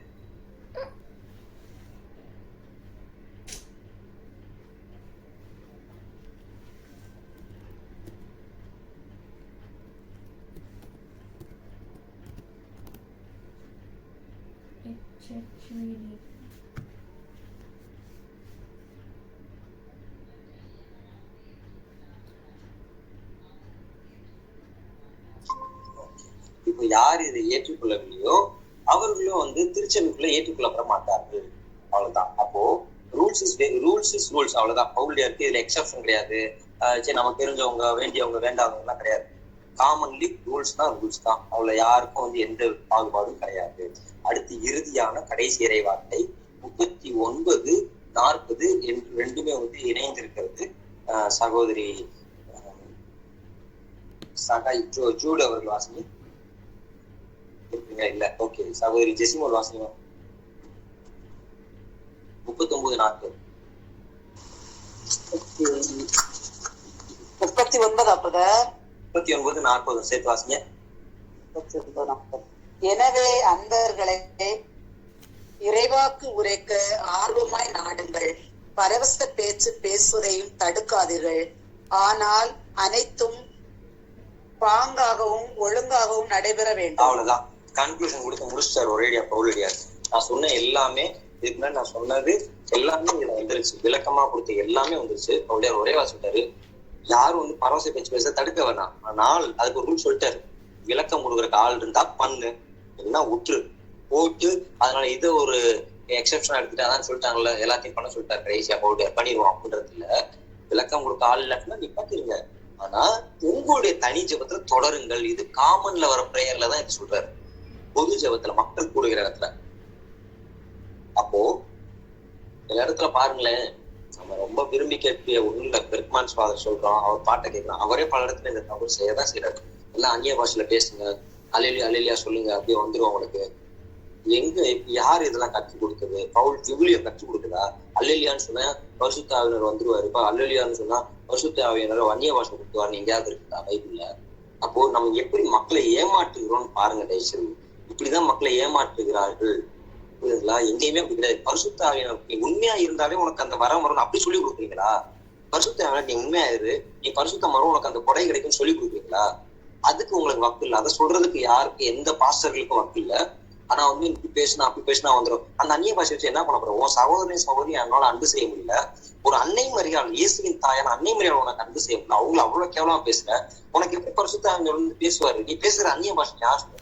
நீ பேசுற போது பரவச பேச்சுன்னு யார் சொல்ற? நீ பேசுற ஆவியனுடைய கொடையாளன் யார் சொல்றது? நீயே சொல்லிக்கிறதா? தவறு. அது அந்நிய பாஷையும் கிடையாது, அது பரிசுத்த ஆவியனுடைய பரவச மொழியும் கிடையாது. உன்னால வந்து ஒரு சாதாரண சகோதரி அன்பு செய்ய முடியாத அப்படின்னாலோ, ஈவன் அது இயேசுவின் தாயாக இருந்தாலும் தாயை கூட உன்னால அன்பு செய்ய முடியல. அவர்களை நீ அவதூறா உன் சோத்துல மண்ணலி போட்ட மாதிரி அவ்வளவு கேவலமா இல்ல. அவங்க பிள்ளைங்க இருந்துச்சு, ஏதோ பார்த்தது போல பிள்ளைங்க இருந்துச்சு, அவங்க அப்படி இருந்தாங்க இப்படி இருந்தாங்க, அவங்களுக்கு அடுத்த குழந்தை வந்தது, அப்படி எவ்வளவு கேவலமாக மற்ற திவ்ய நபர்களை விட அன்னைங்களை கொச்சைப்படுத்தி பேசணும். அப்படி பேசுறீங்க. ஆனா உங்களுக்குள்ள பரிசுத்த ஆவியானவர் இருக்குன்னு சொல்லிக்கிறா. அது எப்படி பரிசுத்த ஆவியானவர்? தேவதூஷணம் பண்றவங்கள்ட்ட எப்படி பரிசுத்த ஆவியானவர் இருக்காரு? ஆகவே இதெல்லாம் நம்ம அடிப்படையில புத்தி உள்ள நாம் வந்து அதை யோசிக்கணும்.